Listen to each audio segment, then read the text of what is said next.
Hello friends. Did you know nearly 80% of those who watch my videos aren't subscribed?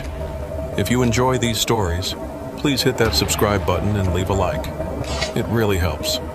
Thank you for being here. By the way, where are you watching from? Let me know in the comments. The 18-wheeler's engine hummed steadily as Ulysses Thistlethwaite guided his rig down Highway 49 through the Mississippi Delta. The dashboard clock glowed 2:47 a.m. in that sickly green color that seemed to make the night feel even darker. Ulysses had been driving trucks for 23 years, and he'd learned to appreciate these quiet hours when the roads belonged to him and the occasional fellow trucker. But tonight felt different. Wrong, somehow.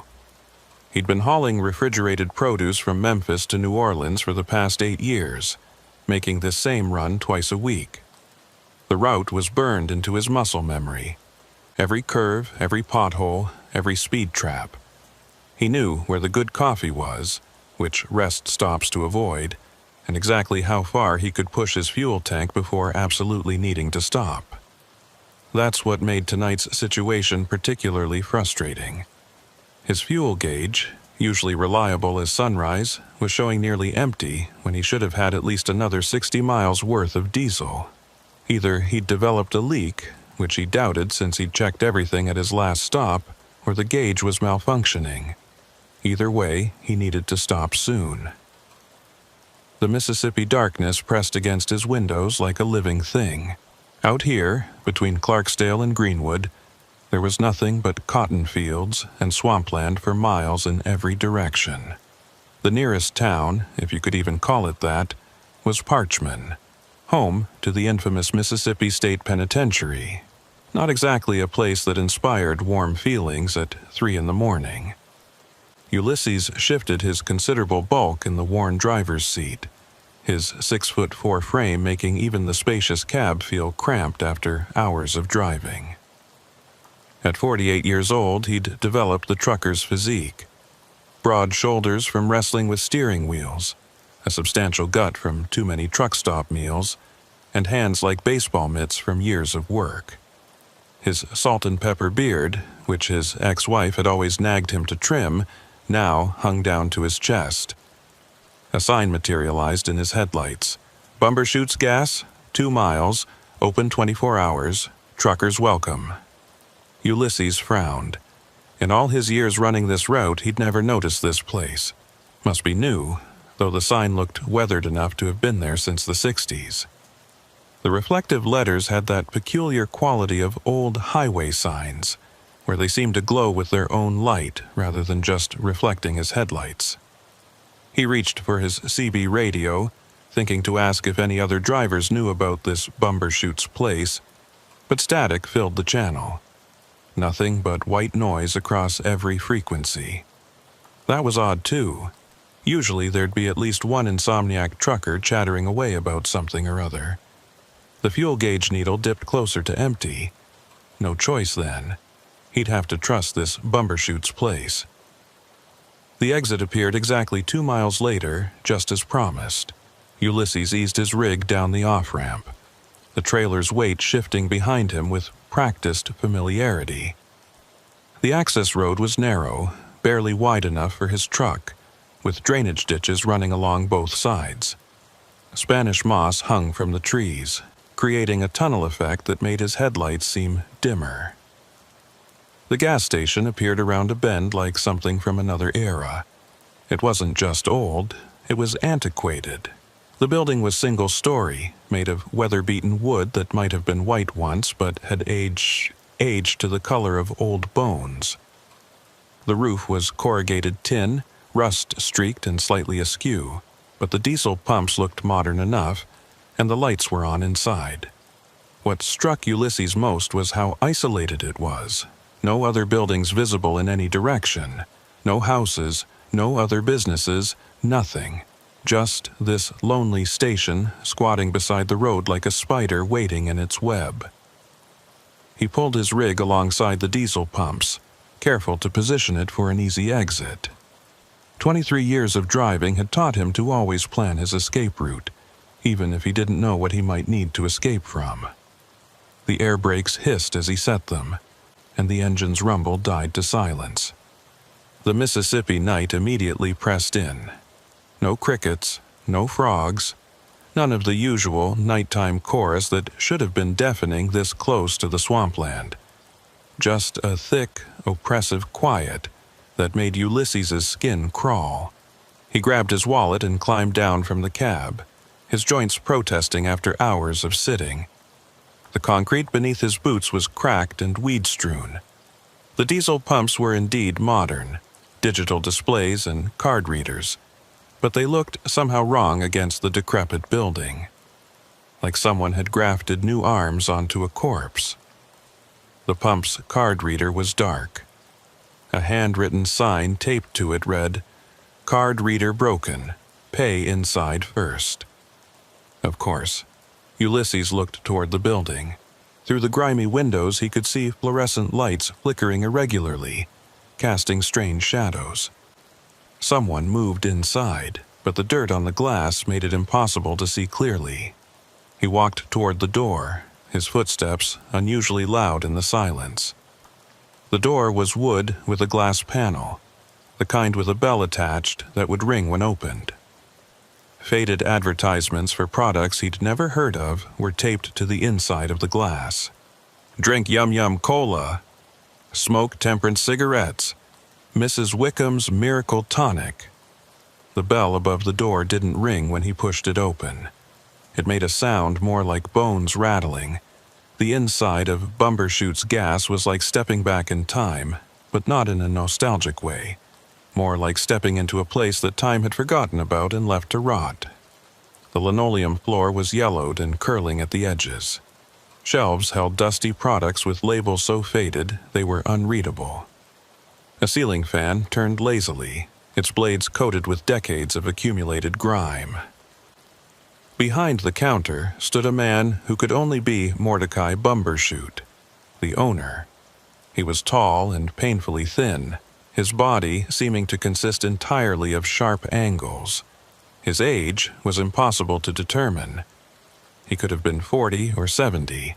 His skin had that peculiar waxen quality of someone who rarely saw sunlight, and his hair, what little remained, was combed over his spotted scalp in greasy strands. But it was his smile that made Ulysses want to turn around and leave immediately.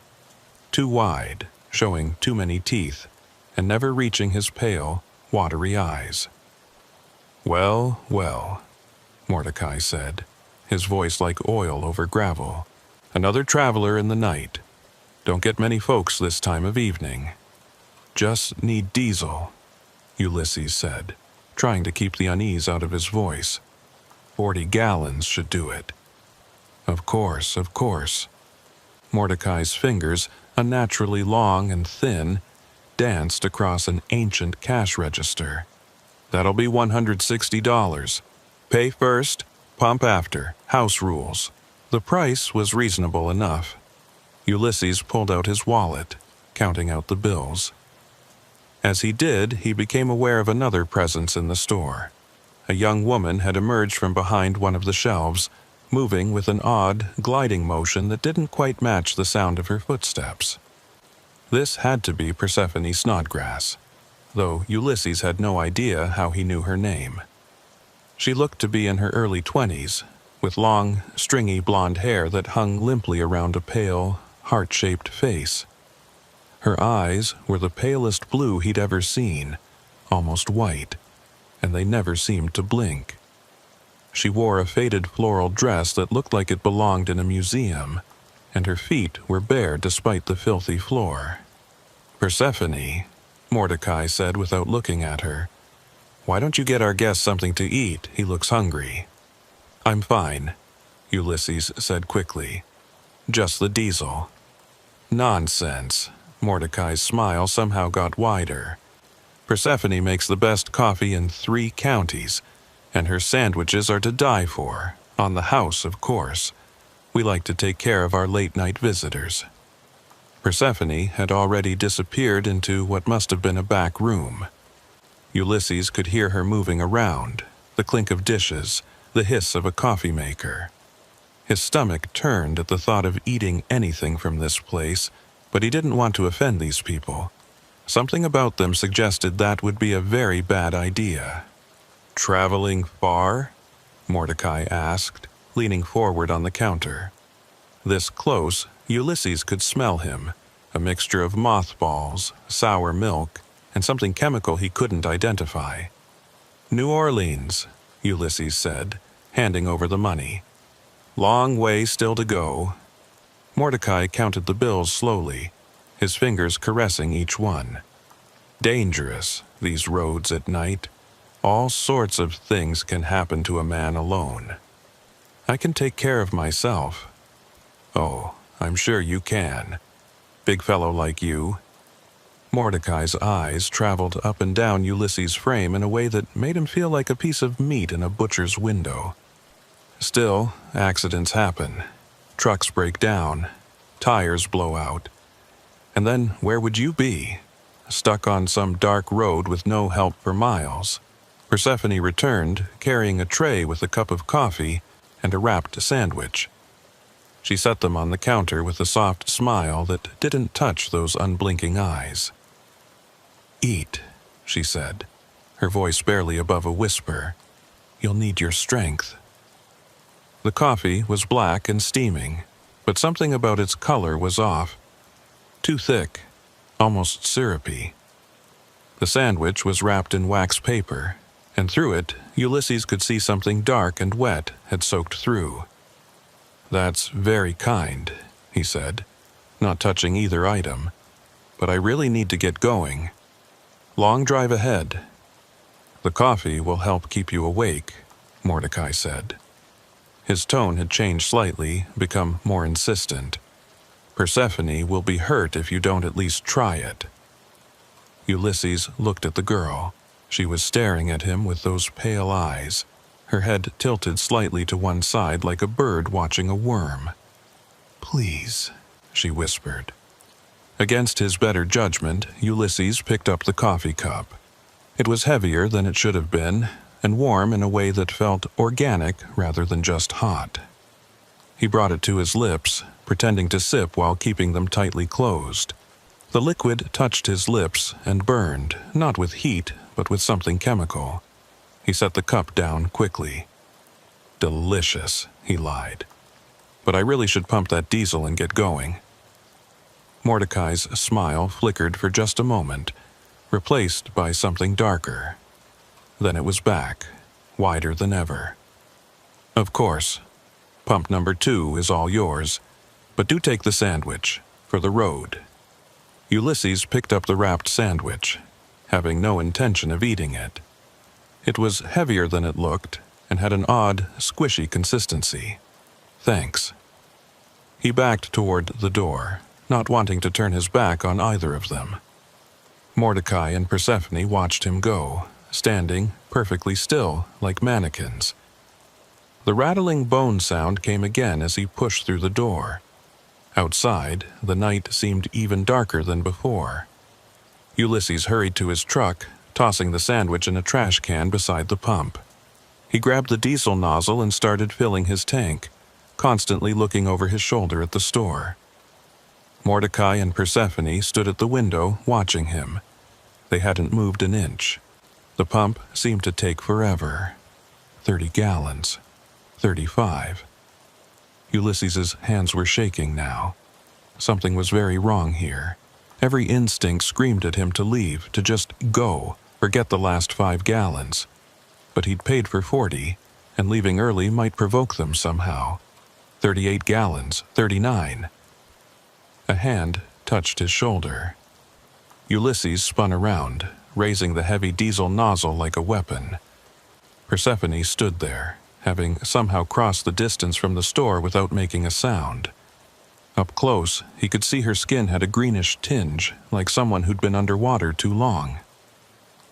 "You didn't drink the coffee," she said, her whisper carrying perfectly in the still air. "I did. It was very good." "No." She tilted her head further, an impossible angle that should have broken her neck. "You didn't drink it. That makes things difficult. Look, I don't want any trouble. I just want to leave.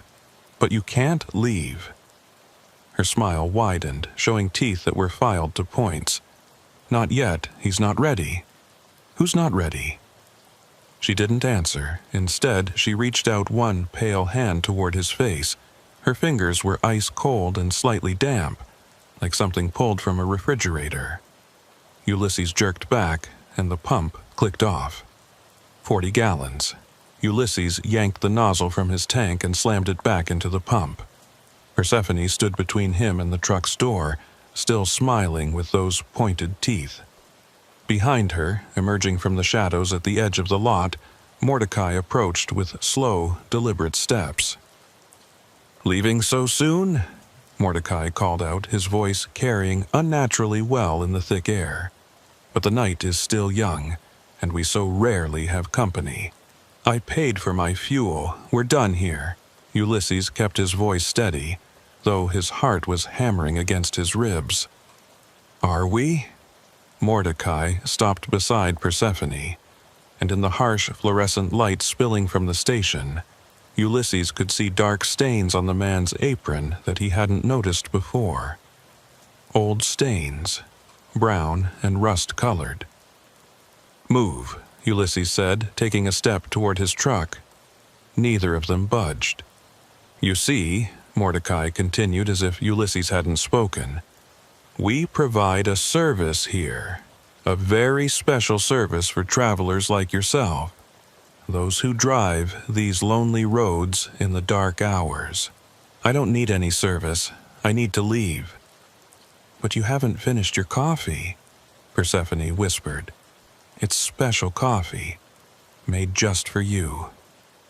Ulysses had dealt with plenty of dangerous situations in his years on the road. Aggressive drivers, would-be hijackers, even a few genuinely disturbed individuals. But this was different. These two weren't quite right in a way that went beyond simple mental illness or criminal intent. There was something fundamentally wrong about them, like they were wearing human shapes that didn't quite fit. "Get out of my way," he said, dropping his voice to a growl. "Now." Mordecai's smile finally disappeared. "I'm afraid we can't do that, Mr. Thistlethwaite." Ulysses froze. He hadn't told them his name. "Oh yes," Mordecai continued, noting his reaction. "We know all about you. Ulysses Thistlethwaite, 48 years old, divorced, no children, been driving the Memphis to New Orleans route for 8 years, lives alone in a double-wide trailer outside Memphis, no one expecting you for another." He checked a watch that looked older than the building. 6 hours. "How do you—" "We make it our business to know our customers," Persephone said. "The special ones. The ones who stop here in the deep night. The ones who won't be missed right away." The implication hit Ulysses like a sledgehammer. His hand went to his pocket, feeling for his cell phone, but Mordecai shook his head. "No signal out here. We make sure of that. It's just us, Mr. Thistlethwaite. Just us and the night and all the time in the world." Ulysses had always been a big man, had always used his size to his advantage when needed. He did so now, charging forward with all his considerable weight behind him. He caught Mordecai in the midsection, sending the thin man flying backward. Persephone tried to grab him, but he shoved her aside, her body surprisingly light, almost hollow feeling. He yanked open his truck's door and hauled himself up, slamming the locks immediately. His hands shook as he turned the key. The engine turned over once, twice, then died. "No," he muttered, trying again. The engine wouldn't catch. Through the windshield, he saw Mordecai getting to his feet, brushing dust from his stained apron. The man was laughing, a sound like grinding gears. Persephone had produced something from the folds of her dress, a small glass bottle filled with dark liquid. Ulysses tried the engine again. Nothing. They were approaching the truck now, taking their time. Why should they hurry? He wasn't going anywhere. Think. 23 years on the road, you've been in tight spots before. The CB radio. He grabbed the handset, switching through channels, hoping against hope that the interference had cleared. Static on every frequency but one. On channel 19, a voice faint but clear. "Anyone out there? This is Night Owl southbound on 49. Anyone copy?" "This is Ulysses Thistlethwaite," he nearly shouted into the handset. "I'm at Bumbershoot's gas, mile marker." He looked frantically for a marker, seeing none. "I don't know the marker, but it's between Clarksdale and Greenwood. I need help. Call the police. These people are—" The radio went dead. Not static. Dead. Like someone had cut the power. Mordecai stood at the driver's side window now, tapping on the glass with one long fingernail. The sound was like a pickaxe on ice. "Mr. Thistlethwaite," he called through the glass. "There's no point in making this difficult. We're very good at what we do. We've been doing it for a very long time." "The police will come," Ulysses said, though he wasn't sure the message had gotten through. "That trucker heard me." "Perhaps," Mordecai said. "But Bumbershoot's gas is very hard to find if you don't know exactly where to look. Funny how people drive right past it. Even funnier how they forget about it once they leave, if they leave." Persephone had climbed onto the running board on the passenger side. She held up the glass bottle, and Ulysses could see the liquid inside moving on its own, swirling and bubbling despite the bottle being still. "This would have been so much easier if you'd just drunk the coffee," she said, her voice carrying clearly through the window. "You would have felt sleepy. Happy. You would have come with us willingly. Now we have to do this the hard way." She uncorked the bottle and poured its contents onto the passenger window. The liquid didn't run down like normal liquid should. Instead, it spread across the glass like something alive, and wherever it touched, the window began to smoke and bubble. Ulysses scrambled away from the passenger side as the window started to dissolve. The smell that filled the cab was indescribable, somewhere between burning plastic and rotting meat. Within seconds, there was a hole in the window large enough for Persephone to reach through. "Come on out," she cooed. "It's time to go downstairs." Downstairs? What did that mean? Ulysses grabbed the tire iron he kept behind his seat and swung it at her reaching arm. She pulled back with a hiss, but she was smiling wider than ever. "Feisty," she said. "I like that. They always taste better when they fight." "Taste?" The driver's side window exploded inward. Ulysses threw his arms up to protect his face from the shower of safety glass. When he lowered them, Mordecai's arm was reaching through, impossibly long, joints bending in ways that shouldn't be possible. The hand grabbed Ulysses by the throat. The grip was like iron, cutting off his air immediately. Ulysses struck with the tire iron, but Mordecai didn't even flinch. Black spots danced at the edges of his vision. "Sleep," Mordecai commanded, and his voice seemed to come from everywhere at once. "Sleep and dream of dark places." Ulysses's last coherent thought before the darkness took him was that he should have listened to his instincts, should have driven on empty rather than stop at this place that shouldn't exist. When consciousness returned, it came slowly, like rising from deep water. Ulysses's head felt like it had been split open and poorly reassembled. His mouth tasted of copper and something chemical. When he tried to move, he found he couldn't. He was tied to a chair. No, not tied, strapped. Leather straps around his wrists, ankles, chest. The chair was metal, cold against his back through his shirt. The air smelled of dampness and decay, and something else. Something medical. Formaldehyde, maybe. His vision cleared gradually, and he wished it hadn't. He was in a basement, though basement seemed too ordinary a word for this place. The walls were stone, sweating moisture that ran in constant rivulets to a floor he couldn't quite see in the dim light. The ceiling was low, oppressively so, made of wooden beams that looked ready to collapse at any moment. But it was what hung from those beams that made his stomach lurch. Meat hooks. Dozens of them. Most were empty, but some held things he didn't want to identify. Shapes wrapped in plastic that were too familiar in their dimensions. A single bulb provided the only light, swinging slightly on its wire, making shadows dance across the walls. In those shadows, Ulysses could see shelves lined with jars. The contents of those jars seemed to move when the light hit them. "Ah, you're awake." Mordecai descended a wooden staircase that Ulysses hadn't noticed, each step creaking under his minimal weight. He'd removed his apron, revealing a shirt that might have been white once, but was now a map of old stains. In his hand, he carried a leather bag that clinked with each step. "Where am I?"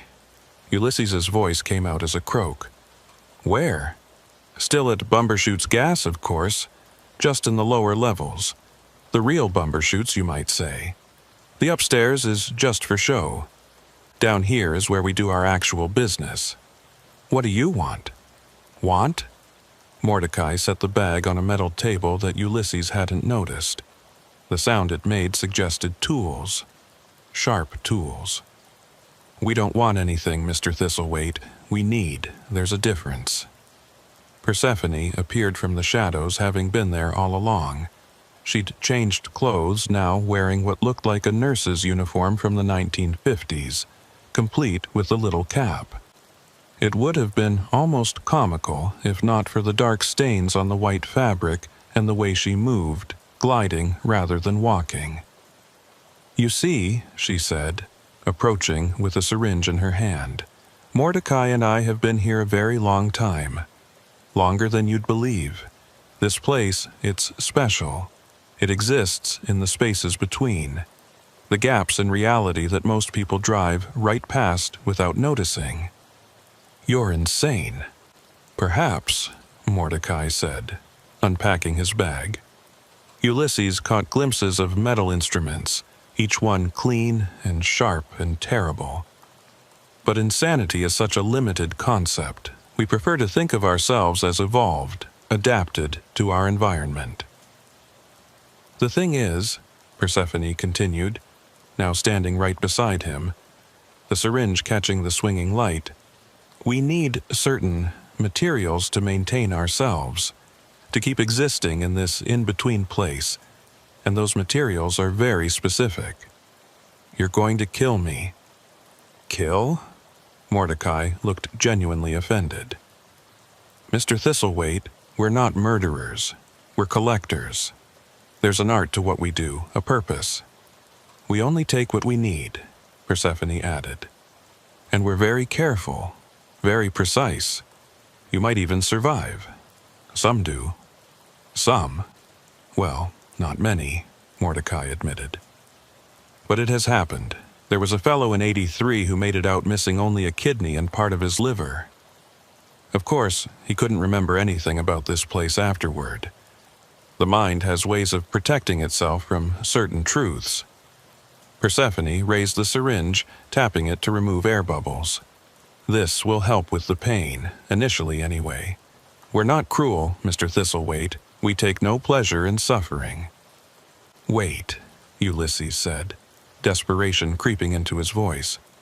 "People know where I am. That trucker on the CB. Ah, yes, Night Owl." Mordecai smiled. "Lovely fellow. He stops here regularly. In fact, he's the one who suggested you might be coming our way tonight." The betrayal hit Ulysses harder than any physical blow. The trucker on the radio had been part of this. "Now," Persephone said, bringing the needle closer to his arm, "let's begin. We have so much work to do, and the night is passing quickly." The needle pierced his skin, and immediately Ulysses felt a strange warmth spreading through his arm. Not unpleasant at first, almost soothing. Then it reached his chest, and the warmth became heat. The heat became burning. He tried to scream, but his vocal cords wouldn't respond. His muscles locked rigid, every nerve firing at once.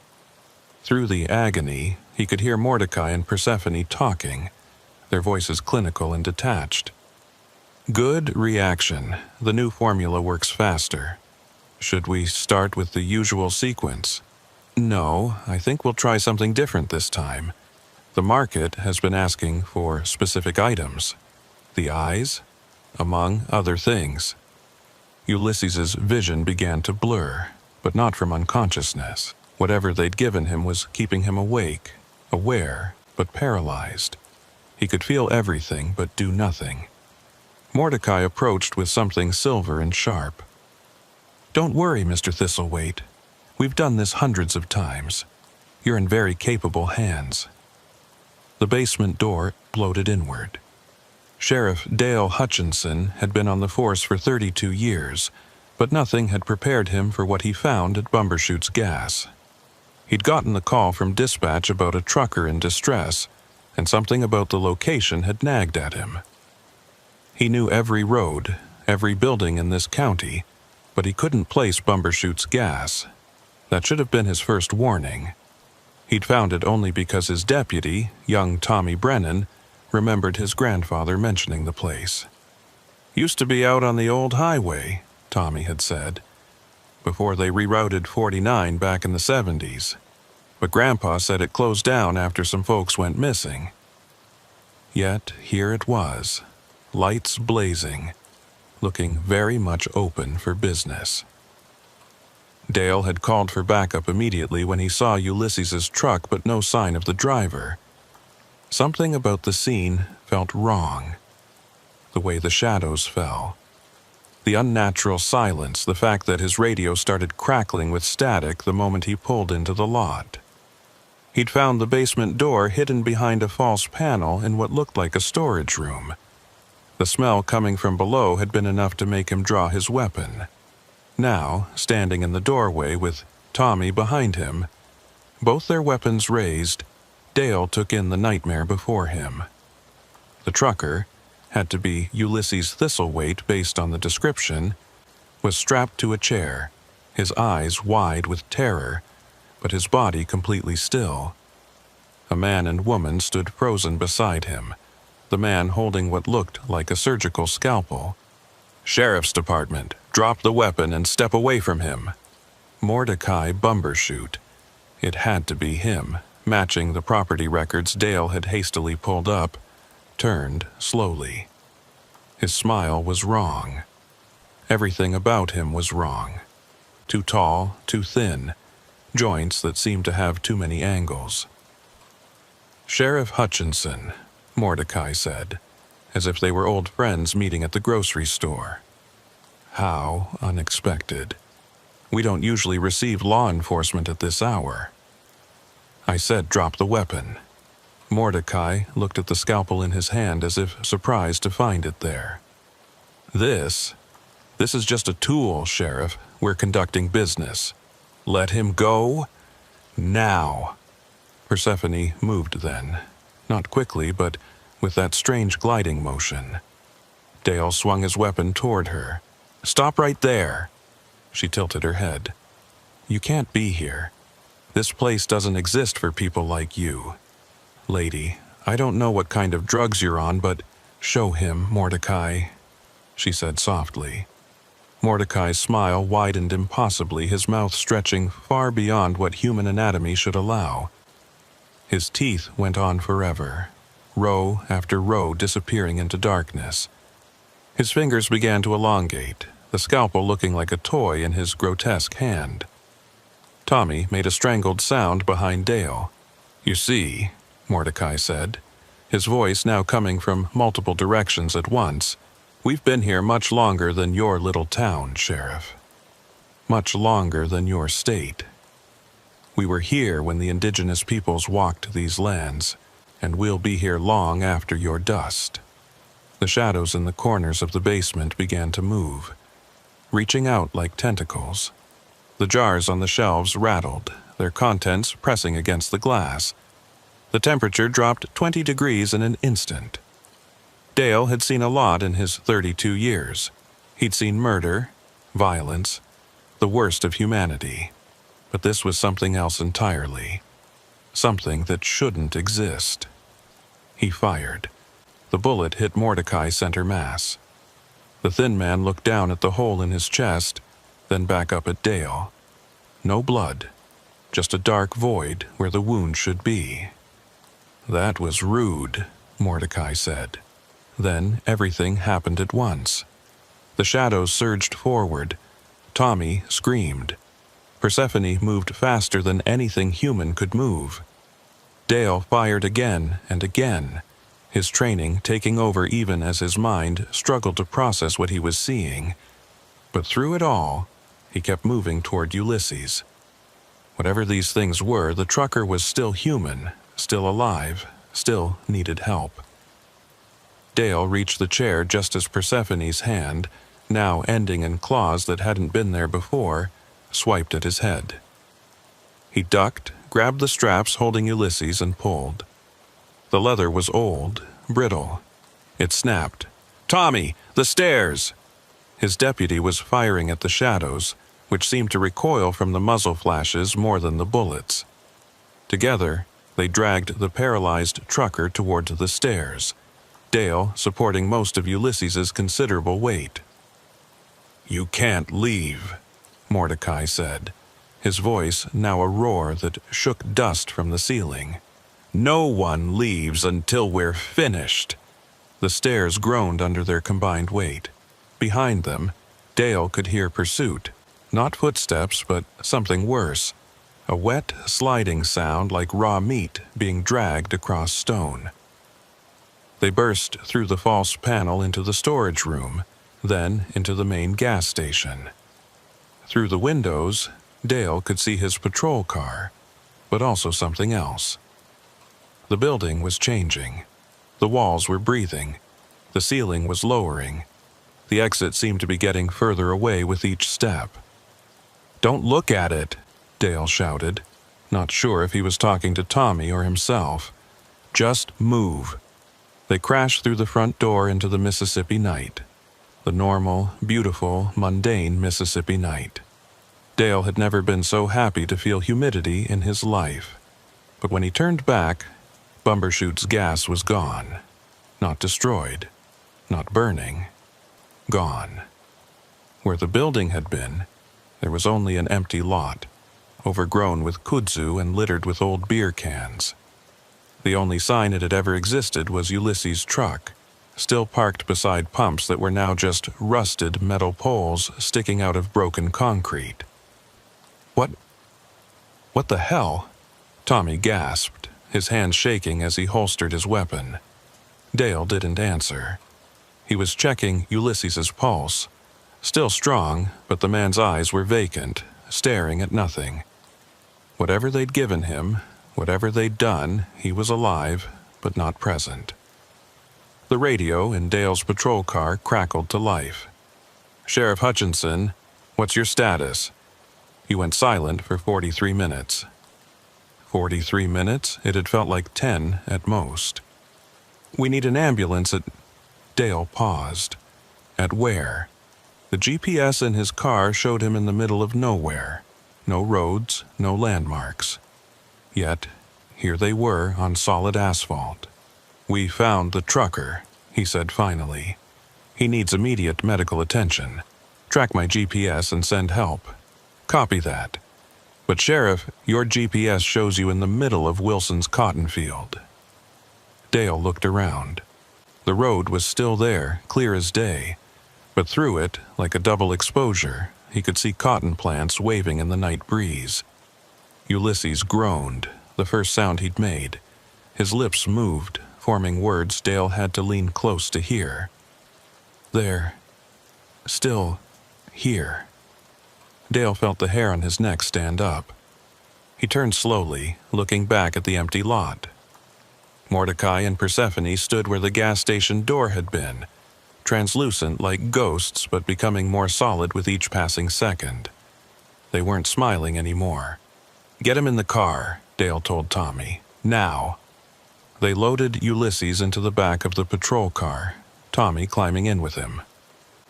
Dale got behind the wheel, started the engine, and floored it. In the rearview mirror, he watched the empty lot recede. But just before they turned onto what his GPS insisted wasn't a road, he saw Bumbershoots gas flicker back into existence, solid and real, its lights bright against the darkness. The hospital in Greenwood was 20 miles away. Dale made it in 12 minutes, running every stop sign, his lights and sirens clearing the way. He didn't slow down until they were under the harsh fluorescence of the emergency room entrance. The doctors took Ulysses immediately, though they struggled to identify what was in his system. "It's like nothing I've ever seen," Dr. Martinez told Dale later. "Some kind of paralytic agent, but mixed with compounds we can't identify. It's breaking down rapidly, though. He should recover full mobility within a few hours." Dale sat in the waiting room, trying to write his report. How did you explain what they'd seen?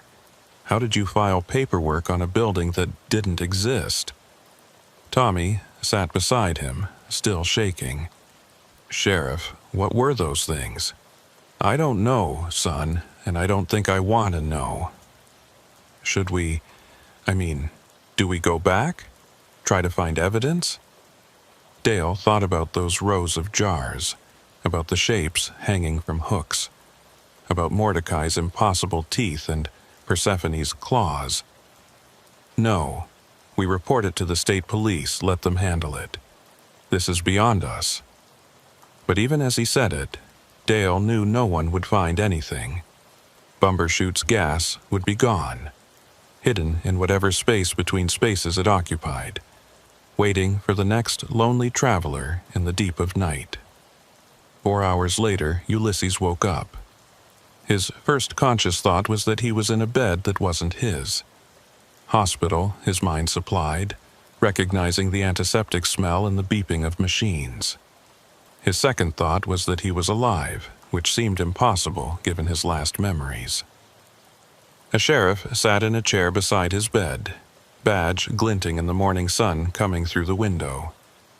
The man looked tired, aged somehow, as if he'd seen too much in too short a time. "Mr. Thistlethwaite," the sheriff said. "I'm Dale Hutchinson. How are you feeling?" "Like I got hit by my own truck." Ulysses's voice was rough, throat dry. "What happened? How did you find me?" "You got a message out on the CB. Trucker named Big Mike heard you, called it in. Said you sounded scared out of your mind." "Big Mike?" Ulysses searched his memory, but the one who answered called himself Night Owl. He said, Mordecai said he was part of it. Dale's expression darkened. "There's no trucker named Night Owl on the CB logs from last night. Big Mike was the only one on that channel.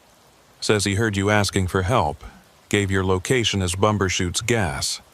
But that doesn't make sense. I heard him clearly. Mr. Thistlethwaite, I need you to tell me everything you remember, everything you saw." So Ulysses did.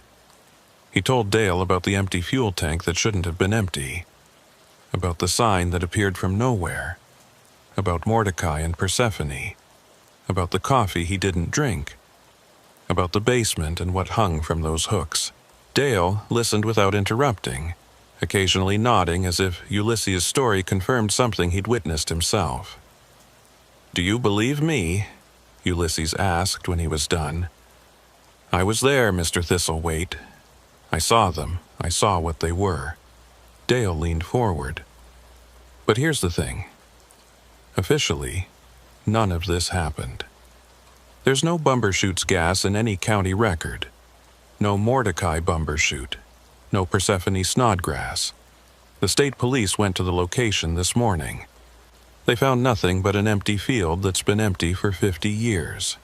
But my truck was found abandoned on a side road, out of gas. You were inside, unconscious, apparently suffering from exhaustion and dehydration. That's the official story." Ulysses stared at him. "They're going to get away with it. They're going to keep doing this to people. Maybe, maybe not." Dale stood up, placed a business card on the bedside table. That's my direct number. You remember anything else? You see anything else? You call me, day or night. You're going to try to stop them?" Dale was quiet for a moment. "My grandfather used to tell stories about places that weren't quite right, places that existed in the corners of the map, where reality was thin. I always thought he was just trying to scare us kids.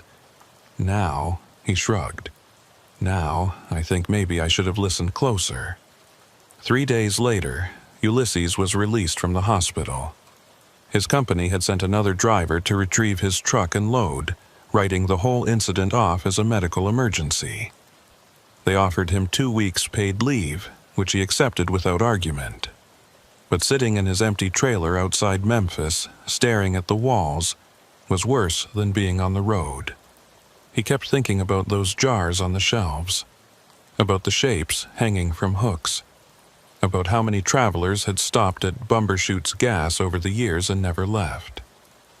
On the 4th night, he called Sheriff Hutchinson. "Can't sleep either?" Dale asked without preamble. "Keep seeing them when I close my eyes.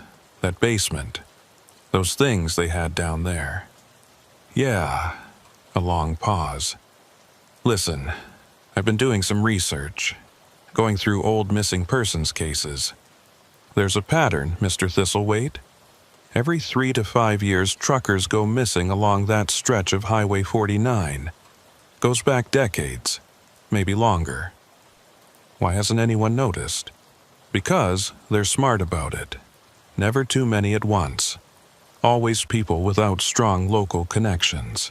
Divorced men, drifters, people whose disappearance might not be noticed for days or weeks.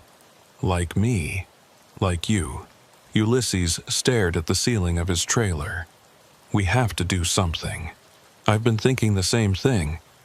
But what? Can't arrest something that doesn't officially exist. Can't shut down a building that isn't there. But it is there. We both know it is. Sometimes. When it wants to be." They were quiet for a moment, both lost in their own thoughts. "I'm going back," Ulysses said suddenly. "That's a terrible idea. Maybe. But I can't just sit here knowing they're out there waiting for the next person. I need to know more, need to understand what they are. You're going to get yourself killed. Or worse." Ulysses thought about Mordecai's impossible teeth, about Persephone's claws, about the things in those jars. "Maybe, but I'm going back." Dale sighed heavily.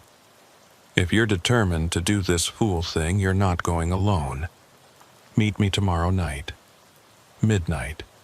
The Greenwood truck stop off exit 142. Sheriff, you don't have to—" "Yes, I do. My county, my responsibility.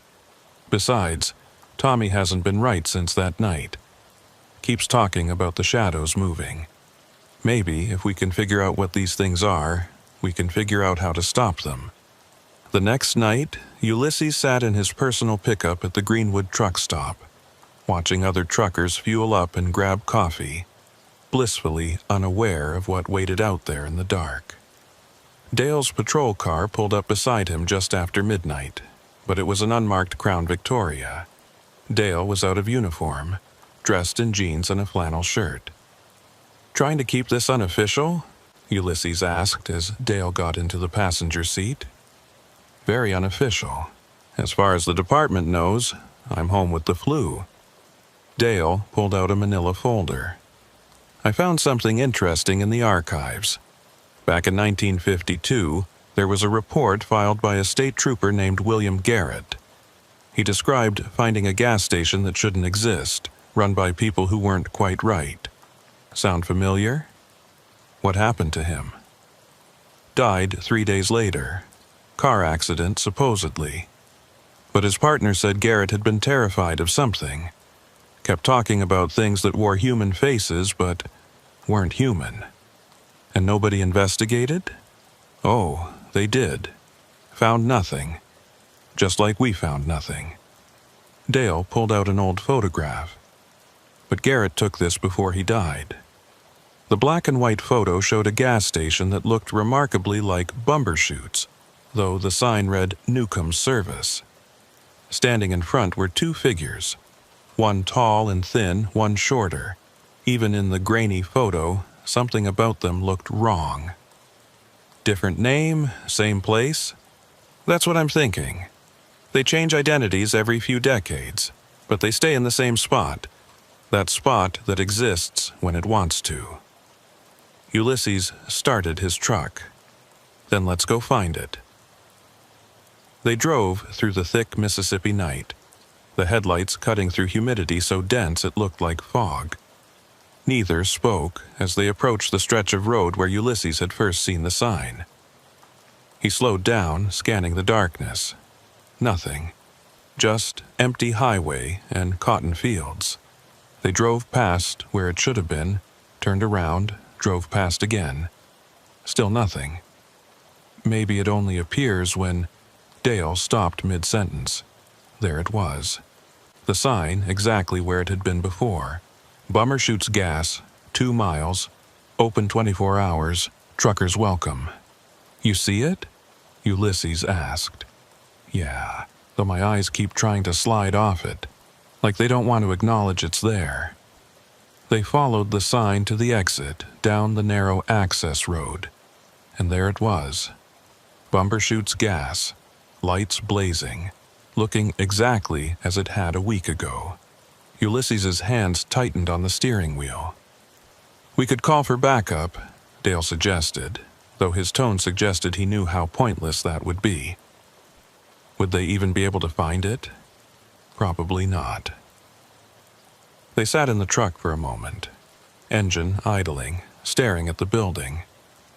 I brought some things, Dale said, reaching into a bag at his feet. He pulled out a camping flare, a bottle of lighter fluid, and a road flare. Figure if bullets don't work, maybe fire will. Worth a try. They got out of the truck, Dale tucking the items into his jacket. The same oppressive silence greeted them. The same absence of normal night sounds. The gas station waited, patient as a spider. Through the grimy windows they could see movement. Mordecai behind the counter, Persephone arranging items on a shelf, going through the motions of running a normal business. They know we're here, Ulysses said. Yeah, probably knew we were coming before we did. They approached the door. The bone rattle sound came when they pushed it open.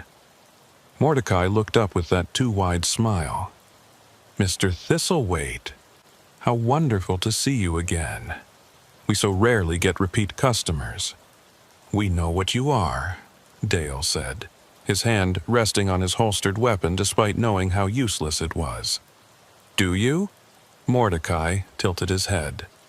How fascinating. And what, pray tell, are we? Monsters, Ulysses said simply. Persephone laughed, a sound like breaking glass. Monsters. Such a limited word. We're so much more than that. We're survivors, Mordecai said, his smile fading slightly. We've adapted to fill a niche. Every ecosystem needs its predators. And we're your prey. Some of you. The ones who won't be missed. The ones who drive alone through the dark places. Mordecai's fingers drummed on the counter, each tap echoing strangely. It's nothing personal, Mr. Thistlethwaite, simply survival. How many? Dale asked. How many people have you killed? Killed? Persephone moved closer, her feet still making that wrong sound on the floor. We don't kill, we harvest. There's a difference. The ones in the basement are preserved, maintained, part of our collection. Mordecai's eyes, which Ulysses now noticed had no whites, only graduated shades of black, focused on them intently. Would you like to see? Properly this time. We're not going anywhere with you, Dale said. Oh, but you are. Mordecai's smile returned, wider than ever. You see, Sheriff, you made a mistake coming here. Both of you did. This place, it only exists for certain people at certain times. And once you've been here twice, he spread his hands. Well, you become part of the inventory. The lights flickered.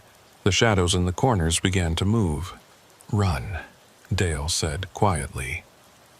They backed toward the door, but it wouldn't budge. The bone rattle had become a steady clicking, like teeth chattering. There's no leaving now, Persephone said. You're part of Bumbershoot's gas. You always have been, from the moment you first stopped here. The floor began to tilt. Not dramatically, just enough to make Ulysses feel off balance. The walls started that breathing motion he remembered from before. Dale pulled out the bottle of lighter fluid and the road flare. Ulysses, when I say run, you run. What are you? Dale sprayed lighter fluid across the counter, the shelves, the floor. Mordecai and Persephone stepped back, their expressions shifting from confidence to something else. Concern? Fear? You can't, Mordecai said. This place is more than wood and stone. You can't destroy an idea. Maybe not, Dale said, lighting the flare. But I can sure as hell try. He threw the flare. The lighter fluid caught immediately, flames racing across the counter, up the shelves. But these weren't normal flames. They burned wrong. Too bright, too many colors. The fire seemed to eat at reality itself, revealing things behind things. For a moment, Ulysses saw Bumbershoot's gas as it really was. Not a building, but a wound in the world. A gap where something else leaked through. Mordecai and Persephone weren't screaming. They were changing. Their human disguises burning away like paper, revealing something underneath that Ulysses' mind refused to process. Too many angles. Too many teeth. Too many eyes. The door burst open. Run! Dale shouted. They ran.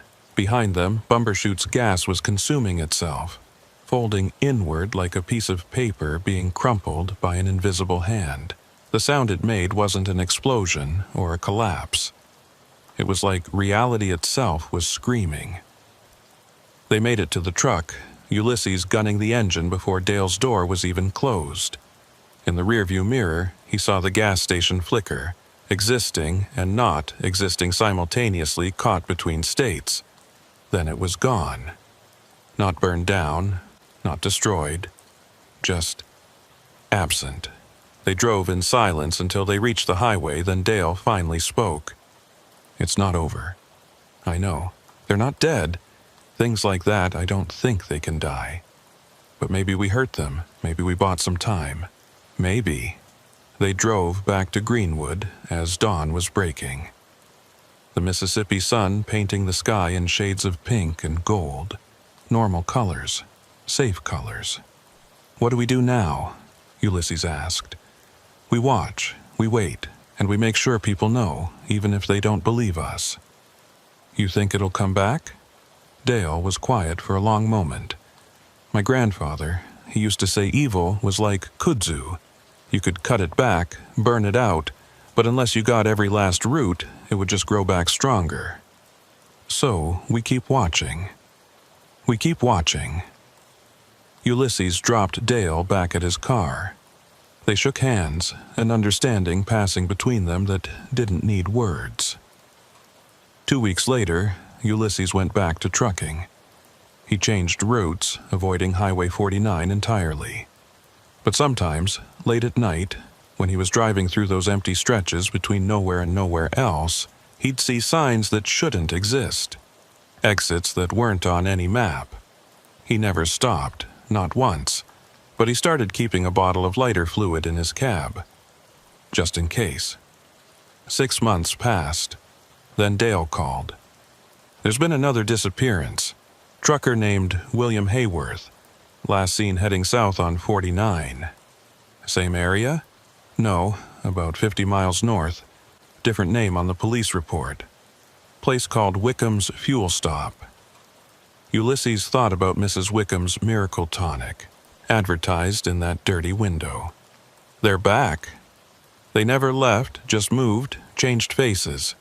What do? Same thing we've been doing. We watch, we warn who we can, and we hope that's enough. But Ulysses knew it wasn't enough.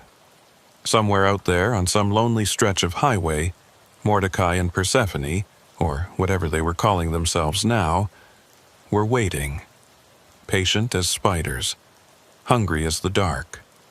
The road stretched on, endless and unforgiving, and somewhere on it, Bumbershoot's gas waited for its next victim.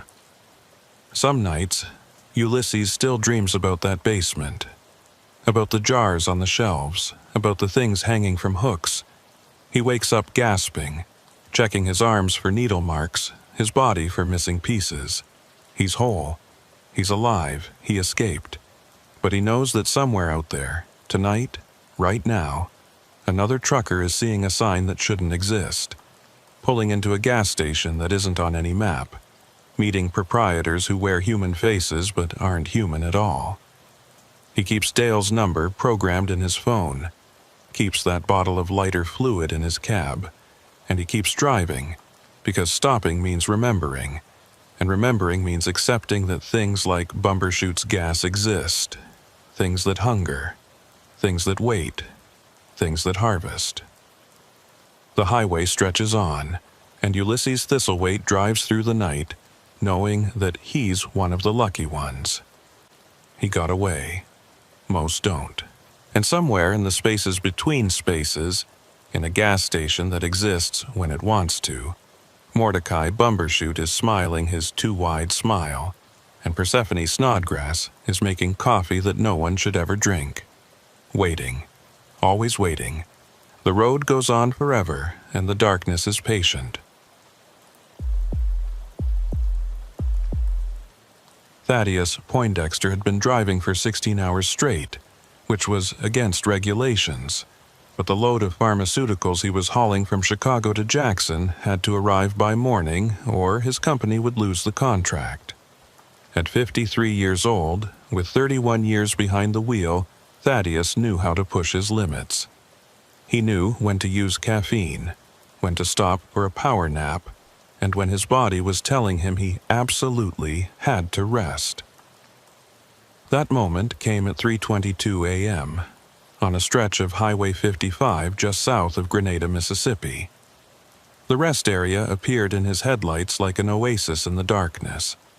It wasn't much, just a small parking area with restroom facilities, a few picnic tables, and a cluster of vending machines that probably hadn't worked since the Clinton administration. But it had spaces for trucks, and more importantly, it was off the main highway where the state troopers wouldn't hassle him about his logs. Thaddeus guided his Kenworth into the lot, pleased to find it mostly empty. Just 2 other rigs parked at the far end, their running lights creating small pools of amber in the darkness, and surprisingly what looked like a family camping setup near the picnic area. That was odd. Who camps at a rest area? As he set his air brakes and killed the engine, Thaddeus got a better look. It was definitely a family. He could see a small dome tent, one of those portable camping chairs, and what might have been a Coleman lantern casting a weak circle of light. A minivan was parked nearby, its hood up. Broken down, probably. Poor folks. Thaddeus had been on the road long enough to develop a sixth sense about things. That little voice that told him when a way station was about to be open, when weather was going to turn bad, when something just wasn't right. That voice was whispering now, but he was too tired to pay it much attention. He climbed down from his cab, his knees protesting after so many hours of sitting. The Mississippi humidity hit him immediately, thick and oppressive even in the pre-dawn hours. The air smelled of kudzu and diesel exhaust, and something else, something sweet and cloying that made his stomach turn slightly. The restroom was his first priority. The building was cinder block construction, painted that institutional beige that seemed mandatory for all government structures. The men's room door hung slightly askew on its hinges, and the fluorescent light inside flickered erratically, creating a strobe effect that made his tired eyes water. Business completed, Thaddeus headed to the vending machines, hoping against hope that one might actually work. He had a cooler full of sandwiches in his truck, but a cold Coke would hit the spot right about now. "Excuse me, sir?" The voice came from behind him, high and tremulous. Thaddeus turned to find a young boy, maybe 10 or 11 years old, standing in the circle of light from the vending machines. The kid was thin, almost skeletal, with sandy brown hair that looked like it hadn't seen shampoo in weeks. His clothes, jeans and a t-shirt with some cartoon character Thaddeus didn't recognize, were dirty and too small for him. "Hey there, son," Thaddeus said carefully. "You okay? It's awful late for you to be up." "My dad sent me," the boy said. There was something wrong with his voice, something flat and rehearsed about it. "Our van broke down. He wanted to know if you might have any tools we could borrow." Thaddeus glanced over at the minivan. He could see figures moving around it now, a tall man and a woman, both working under the hood by the light of that Coleman lantern.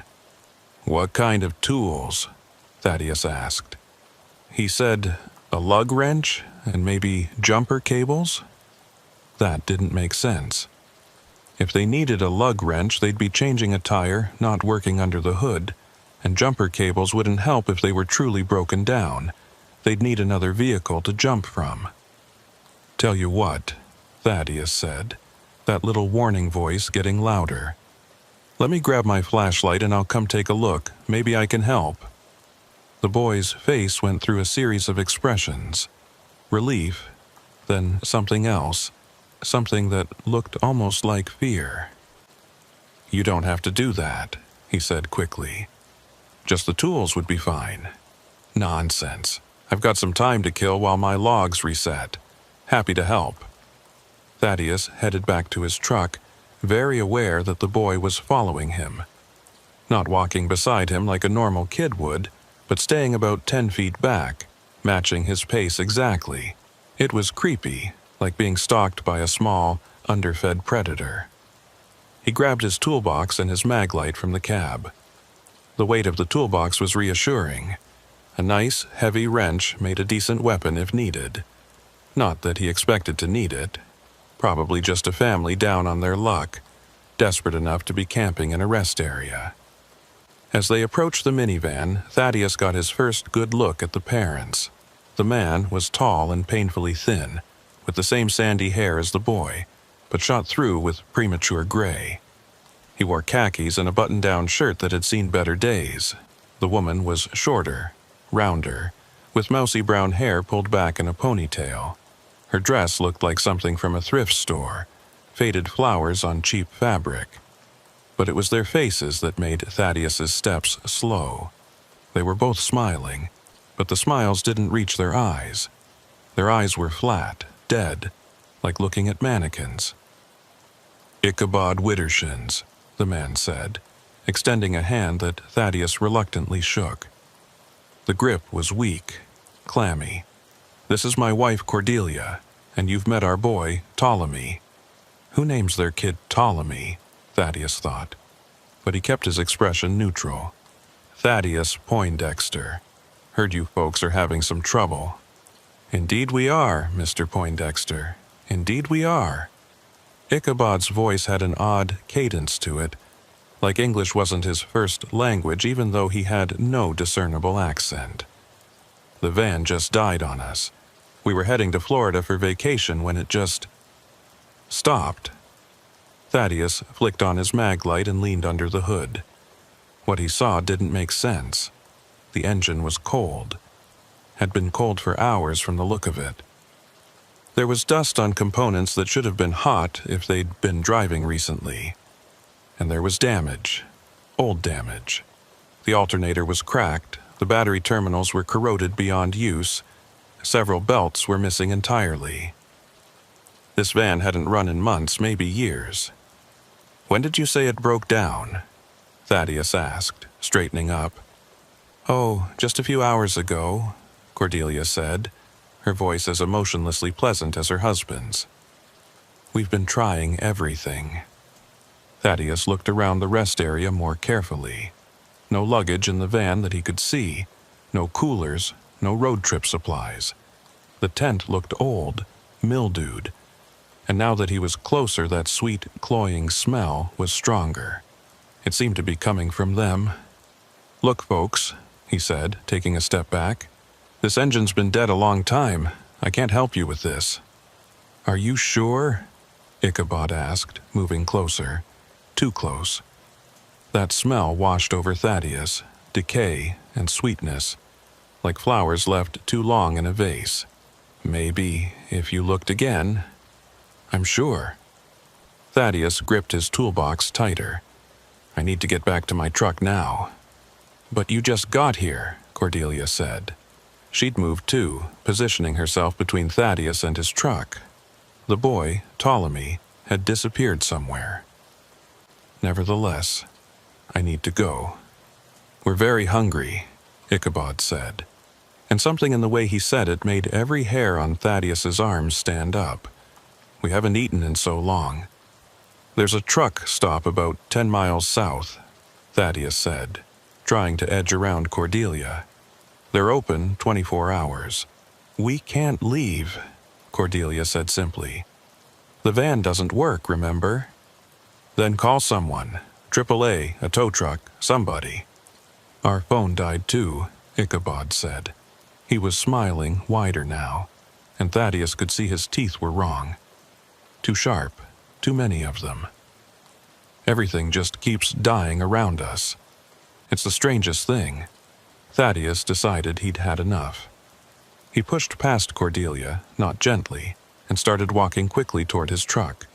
He could hear them following, their footsteps oddly synchronized. "Mr. Poindexter," Ichabod called. "You really shouldn't leave. It's not safe. I'll take my chances." "The boy likes you," Cordelia added. "He so rarely likes anyone." Thaddeus was almost running now. His truck was just 50 feet away, 40, 30. Ptolemy stepped out from behind Thaddeus's truck. No, that wasn't possible. The kid had been behind them. There was no way he could have gotten around without Thaddeus seeing him. "Please don't go," the boy said, and his voice was different now, older, hungrier. "We need you. Get out of my way, kid." Ptolemy tilted his head, that same unnatural angle Thaddeus had seen before. "You're not very nice? Father said you'd be nice?" "Your father doesn't know me. He knows everyone who stops here," Ptolemy said. "He's been watching you since you pulled in. We all have." Thaddeus looked back. Ichabod and Cordelia had stopped about 20 feet away, standing perfectly still, watching, waiting. "What do you want?" Thaddeus asked. "Just to talk," Ichabod said. "To share a meal. To be a family." "You have a family." "Not complete," Cordelia said. "Never complete. People keep leaving." Thaddeus gripped a wrench from his toolbox. "I'm leaving too. Get out of my way or I'll go through you." Ptolemy laughed, a sound like breaking glass. "You can't hurt us, Mr. Poindexter. We're already hurt. We've been hurt for so long." The lights in the rest area began to flicker. The two trucks at the far end of the lot remained dark and silent.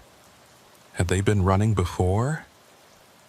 Thaddeus couldn't remember. "Last chance," Thaddeus said, raising the wrench. The family exchanged glances, some kind of silent communication passing between them. Then Ptolemy stepped aside. "Go then," Ichabod said. "But you'll be back. They always come back." Thaddeus didn't respond. He yanked open his truck door, threw his toolbox inside, and climbed up. His hands shook as he turned the key. The engine turned over once, twice, then caught. Thank God. He released the brakes and started to pull out. In his mirrors, he could see the family standing in a line, watching him go. They weren't moving, weren't waving, just standing there like scarecrows. Then the engine died. No, no, no. Thaddeus turned the key again. Nothing. Not even a click. He looked in the mirror again. The family was walking toward his truck now, moving in perfect unison like they were all controlled by the same puppeteer. Thaddeus tried the engine again. Still nothing. They were at his door now. Ichabod knocked politely. "Mr. Poindexter, it seems you're having some trouble. Get away from my truck." "We can help," Cordelia called up. "We're very good with broken things. We understand them." "Because you break them," Thaddeus shouted. "No," Ptolemy said, his young voice carrying clearly. "They break themselves when they get too close to us. It's not our fault. Nothing's our fault." Thaddeus grabbed his cell phone. No signal. Of course. The CB radio was his last hope. He grabbed the handset, switching to channel 19. Break, this is Thaddeus Poindexter at the rest area south of Grenada on 55. I need immediate assistance. Please, anyone. I need help." Static. Then, faintly, a voice. "Can't. Hear. Breaking up. Rest area south of Grenada," Thaddeus shouted. "3 people. Something's wrong with them. Send police." The radio went dead. Ichabod knocked again. "Mr. Poindexter, please. We don't want to force you, but you're being very rude. We just want to have dinner together, like a family." "I'm not your family." "You could be," Cordelia said. "We've had so many families over the years. Truckers make the best families. They understand loneliness." Thaddeus looked around his cab frantically. He had a tire iron behind the seat, a knife in the glove box, but somehow he knew conventional weapons wouldn't help. These people, if they were people, weren't operating by normal rules. The passenger window began to fog up, even though the air conditioning wasn't running. In the condensation, words began to form as if written by an invisible finger. "Let us in." "No," Thaddeus whispered. More words appeared. "You're already ours." The fog spread to all the windows. More messages. "We've been waiting so hungry. Join the family. Father knows best." Then the driver's side window exploded inward. Glass showered across Thaddeus, tiny crystals catching the rest area's fluorescent lights like deadly snow. He threw his arms up to protect his face, feeling sharp points bite into his forearms. Through the destroyed window, Ichabod's arm reached in, impossibly long, joints bending in ways that defied anatomy. "Don't make this difficult, Mr. Poindexter," Ichabod said, his voice calm and reasonable even as his grotesque arm groped for the door lock. "We've done this so many times. It's easier if you don't fight." Thaddeus grabbed the tire iron from behind his seat and brought it down on Ichabod's arm with all his strength.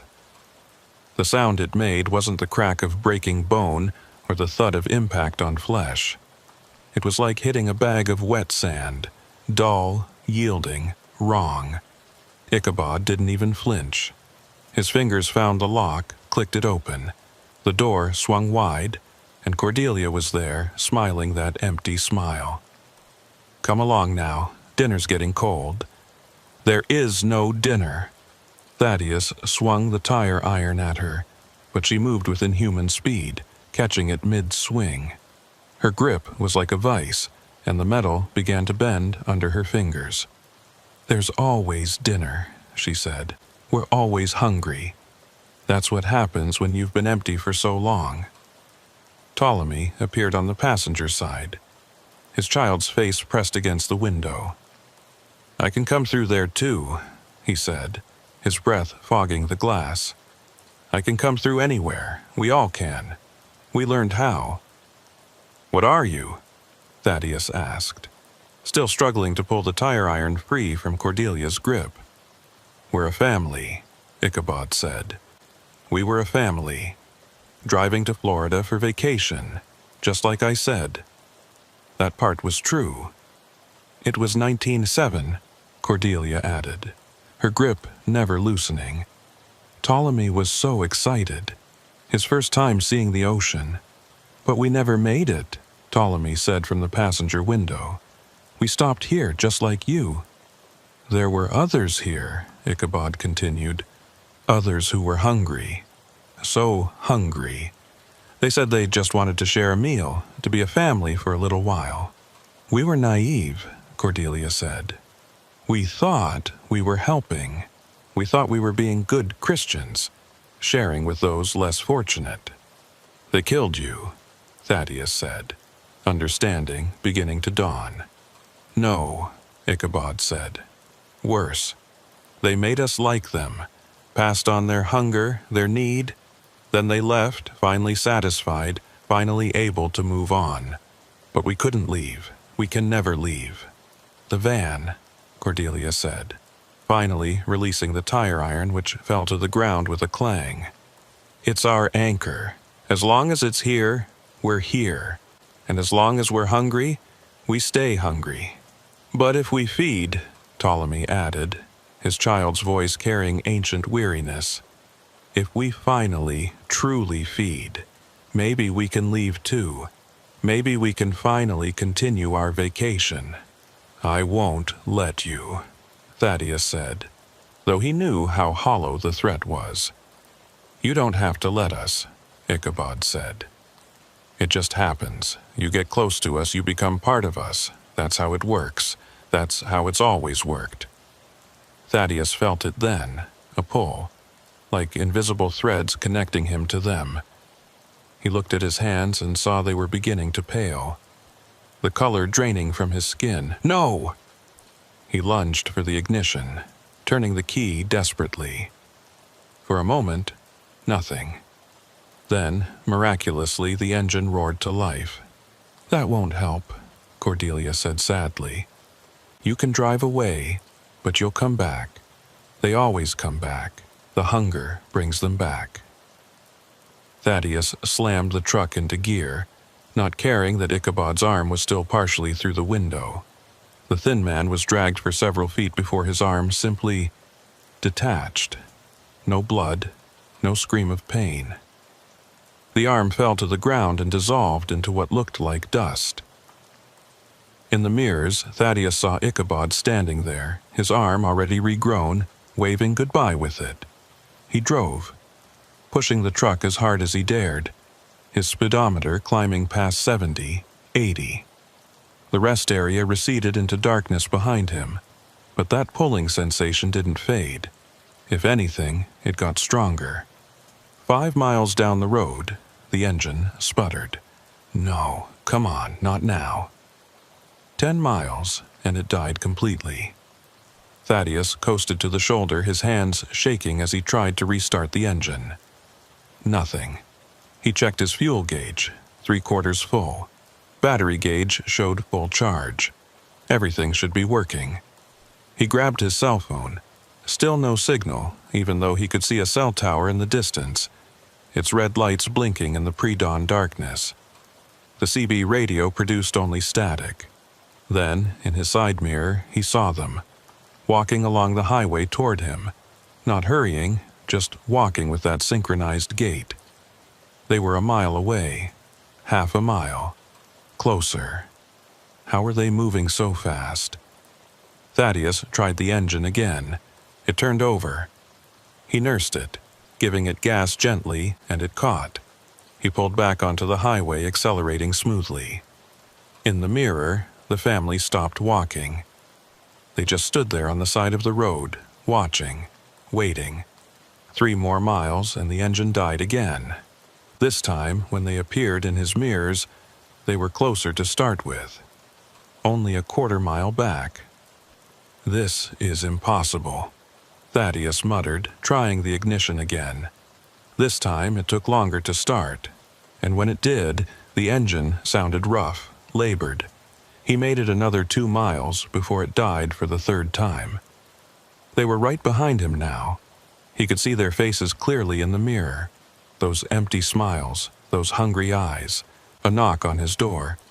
"Mr. Poindexter," Ichabod called. "This is pointless. You're only prolonging the inevitable." Every time you run, you get weaker, Cordelia added. And we get stronger. That's how the hunger works. Just give in, Ptolemy said. It doesn't hurt, not really. The hunger hurts more than the feeding.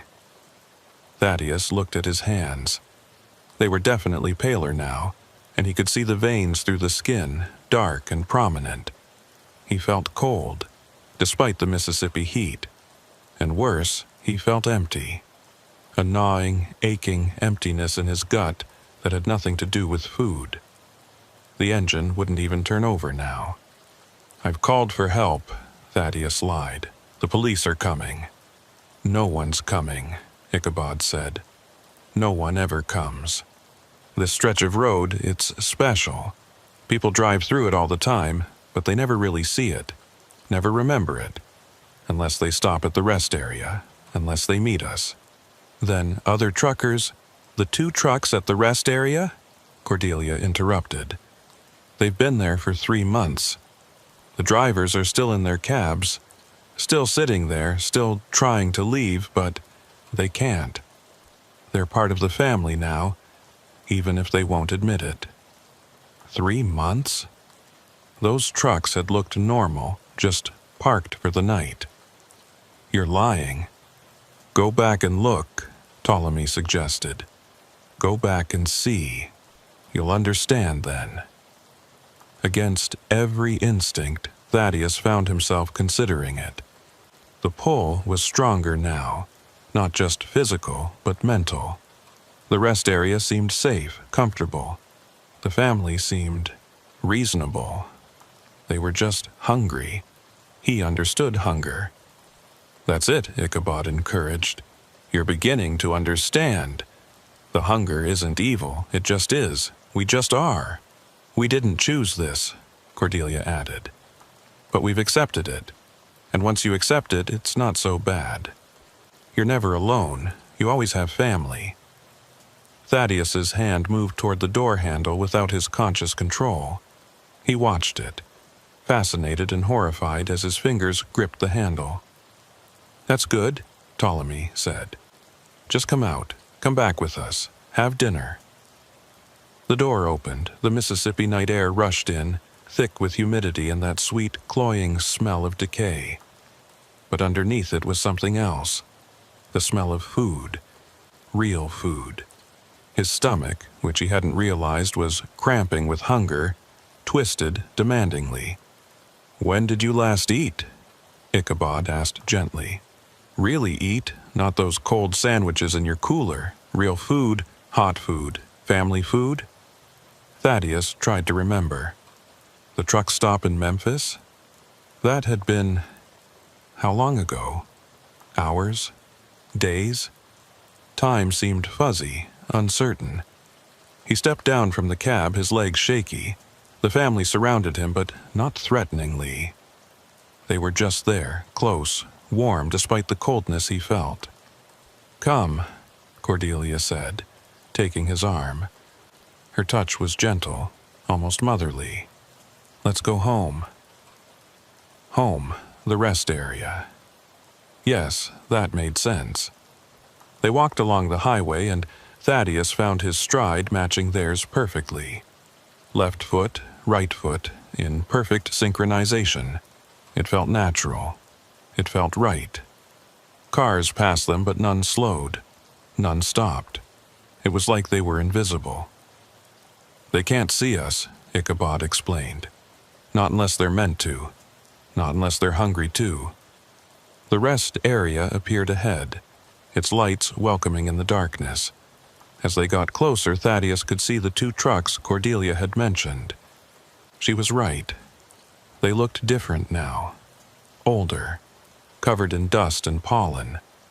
One had a tree branch lying across its hood that looked like it had been there for weeks. Look in the cabs, Ptolemy suggested.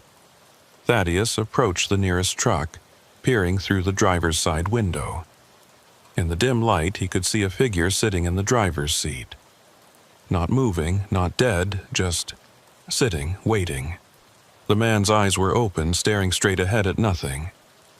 He's been like that for 3 months, Cordelia said.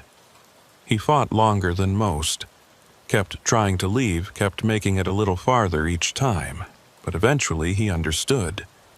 The hunger always wins. Is he alive? Define alive, Ichabod said. He exists, he continues. That's a kind of life. Thaddeus moved to the second truck. This driver was slumped over the steering wheel, but as Thaddeus watched, the man's fingers twitched. Still in there.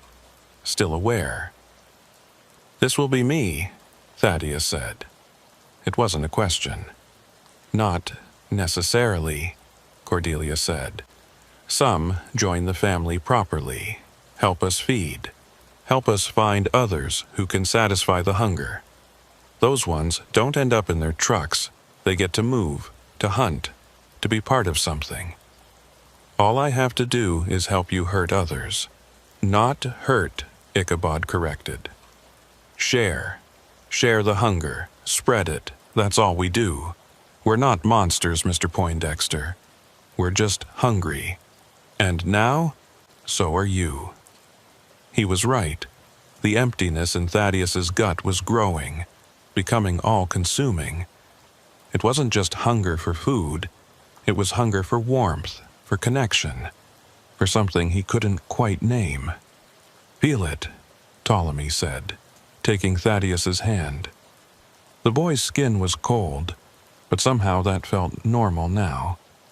"Feel how empty you are. Feel how much you need." "I need," Thaddeus started, but couldn't finish. What did he need? "You need to feed," Cordelia said. "And to feed, you need to hunt. And to hunt, you need family. I don't want to hurt anyone." "Neither did we," Ichabod said. "But want and need are different things. You'll learn that. Everyone learns that eventually." They led him to the picnic area, where their tent and lantern created a small circle of light. Up close, Thaddeus could see the tent was ancient, full of holes, more suggestion than shelter. The lantern's light was wrong, too. It didn't illuminate so much as emphasize the darkness around it. "Sit," Cordelia said, gesturing to one of the picnic tables. Thaddeus sat. The wood was soft with rot, but it held his weight. "Now," Ichabod said, sitting across from him, "let's discuss how this works. The hunger, it needs to be fed, but not with food. Food doesn't help. We've tried. What it needs is essence, life force, spirit, whatever you want to call it. You're vampires?" "No," Ptolemy laughed. That broken glass sound again. "Vampires drink blood. We take something else, something harder to define. We take the part that makes people want to keep going, keep driving, keep living. We take their momentum. And once it's gone, they become like us," Cordelia said. "Hungry, empty, searching for something to fill the void." "Or they become like them," Ichabod added, gesturing to the trucks. "Stuck, unable to move forward, unable to go back, caught between." "Why are you telling me this?" "Because you have a choice," Ichabod said. "You can help us, become truly part of the family, and maintain some measure of mobility, or you can resist and end up like them. Still hungry, but unable to do anything about it. Some choice." "It's more than we had," Cordelia said bitterly. "The ones who made us, they didn't explain anything. They just took and took until we were empty, then left us to figure it out ourselves. At least we're giving you the courtesy of understanding," Ptolemy added. Thaddeus felt his phone buzz in his pocket. Impossible. There was no signal. He pulled it out. One bar flickering. A text message from a number he didn't recognize. "Get out now. They're not what they seem." The family's expressions changed instantly. Ichabod's empty smile twisted into something predatory. Cordelia's motherly demeanor evaporated like morning mist. Ptolemy's child face rippled, showing something underneath that was definitely not a child. "Who's texting you?" Ichabod demanded, reaching for the phone. Thaddeus pulled it back, but his movements were sluggish, like moving through syrup. Another text appeared. "They're feeding off your fear. The hunger isn't real. Fight it." "Give me the phone," Cordelia said, her voice no longer gentle. "No." A third text. "The trucks aren't real. The drivers aren't there. Look again."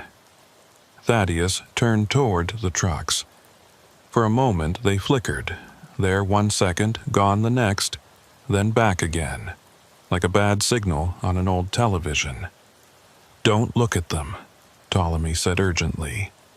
"Look at us. Focus on the family." But Thaddeus kept staring at the trucks.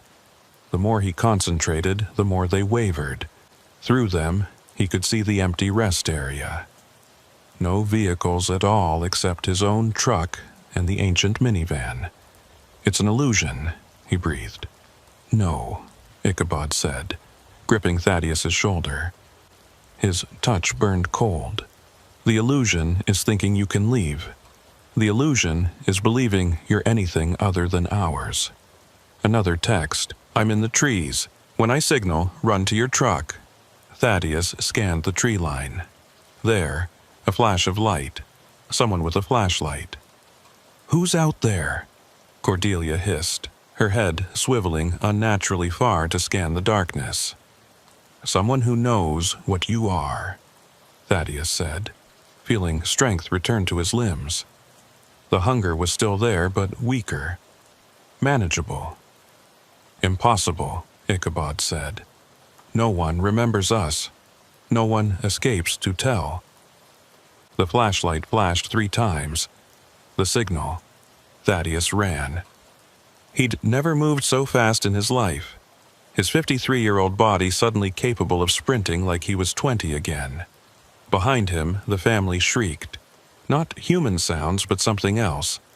Like radio static mixed with feedback. His truck was 50 feet away, 40, 30. Ptolemy materialized in front of him. Not ran there, not jumped there. Simply appeared. "You can't leave, Mr. Poindexter. You're part of the family now." The boy's face was melting, revealing something underneath that hurt to look at. Too many angles, too many teeth, too much hunger given form. A bottle sailed through the air, smashing against Ptolemy. The liquid inside splashed across him, and where it touched he started smoking. "Gasoline and holy water," a woman's voice shouted. "Move your ass, trucker!" Thaddeus didn't need to be told twice. He dodged around the screaming thing that had been Ptolemy and reached his truck. The engine started on the first try. A woman emerged from the trees, mid-40s, athletic build, carrying what looked like a super soaker. She was backing toward him, spraying arc of liquid at Ichabod and Cordelia, who were advancing but carefully, avoiding the spray. "Get in!" Thaddeus shouted. She dove into the passenger side just as Cordelia lunged. The woman slammed the door, catching Cordelia's fingers. Another inhuman shriek. "Drive! Now!" Thaddeus floored it. The truck lurched forward, tires squealing. In the mirrors, he could see the family standing in the road, watching them go. But this time they weren't following. "Keep driving," the woman said, pulling out a cell phone, a real one with full bars. "Don't stop for at least 20 miles. Who are you?" "Dr. Sarah. I study anomalous phenomena. I've been tracking that family for 2 years. They're not human. Not anymore." She was typing rapidly on her phone. "They were once back in 1987, just like they said. The Widdershins family from Akron, Ohio, disappeared on their way to Disney World. But what got them, that was much older." "What got them?" "We don't have a name for it. It's a kind of psychic parasite that feeds on human energy. It takes families, usually. corrupts them, turns them into lures for other victims. The Widdershins had been operating from that rest area for over 30 years. But the rest area looked normal when I pulled in. Perception filter. The parasite can manipulate what people see, make them believe things that aren't true. The hunger you felt? Psychosomatic. The trucks? Projections. Even the family's appearance is mostly illusion. Mostly? There are physical bodies, or what's left of them. The parasite keeps them animate, but they're essentially puppets. Thaddeus's hands shook on the steering wheel. Those texts, that was you? I've been monitoring that rest area. I have equipment that alerts me when someone stops there at night. I've saved 14 truckers in the past year, but I can't save them all. Why doesn't someone shut it down, close the rest area? Dr. Sarah laughed bitterly. I've tried, filed reports, contacted authorities, but the parasite's influence extends beyond the rest area. People forget, documents disappear, even video evidence becomes corrupted. The only ones who remember are those who've encountered it directly. So it just keeps happening. Yes, unless we find a way to kill the parasite itself, not just its puppets. They drove in silence for several miles. Thaddeus kept checking his mirrors, expecting to see the family following, but the road remained empty. "Pull over at the next truck stop," Dr. Sarah said. "A real one, with lots of lights and people." 20 minutes later, they were parked at a Flying J, surrounded by other trucks, bathed in sodium lights. Normal, safe. Dr. Sarah pulled out a tablet, showing Thaddeus a map marked with red dots. These are all the locations where similar entities operate. Rest areas, abandoned gas stations, old motels, places where travelers stop, where people are vulnerable. There are more of them? Dozens that I know of, probably hundreds I don't. She zoomed in on one particular cluster. Mississippi has 7 confirmed sites. That family is just one of them. Jesus Christ. The thing is, Mr. Poindexter, you're marked now. The parasite has your scent, so to speak. It knows your psychic signature. What does that mean? It means you'll be more susceptible to others like it. You'll see them where other people don't. They'll be drawn to you. You're saying I'm cursed. I'm saying you're aware. That's both a curse and a gift. She pulled out a business card. My number. If you encounter anything else, call me, day or night. What am I supposed to do? I'm a trucker. I have to drive these roads. You learn to recognize the signs. The 2 perfect families at rest areas. The helpful strangers who appear at just the right moment. The places where your electronics stop working. The spots where time seems to move differently. And if I recognize them, you keep driving, you don't stop, and you warn others if you can. Thaddeus took the card, noting the string of credentials after her name. You're a real doctor? Psychiatrist originally, until I encountered something like that family 15 years ago. Lost my husband to them, or something like them. Been hunting them ever since. I'm sorry. Don't be. He's not dead. He's like them now, somewhere. I keep hoping I'll find him, find a way to reverse it. But so far, she shrugged. The family said the hunger never goes away. For them, no. But you're not fully turned. The connection was broken before it could complete. You'll feel echoes of it, moments of emptiness, of craving something you can't name. But it will fade, mostly. Mostly? You'll always be sensitive to them now. You'll feel them before you see them. Consider it an early warning system. Thaddeus's phone buzzed. A text from an unknown number. You can't run forever. Family is family. Dr. Sarah looked at it and frowned. They shouldn't be able to do that, not from this distance. Another text. We're still hungry. Then another. So are you. And he was. Despite everything, despite knowing it wasn't real, Thaddeus felt that gnawing emptiness returning. It's not real, Dr. Sarah said firmly. It's just an echo. Fight it. But the hunger grew stronger. Thaddeus gripped the steering wheel, his knuckles white. Something's wrong, Dr. Sarah said, looking at her equipment. They shouldn't have this much influence unless... She turned to look out the back window of the truck. Oh no. Thaddeus looked in his mirror. A minivan was parked 3 spaces behind them.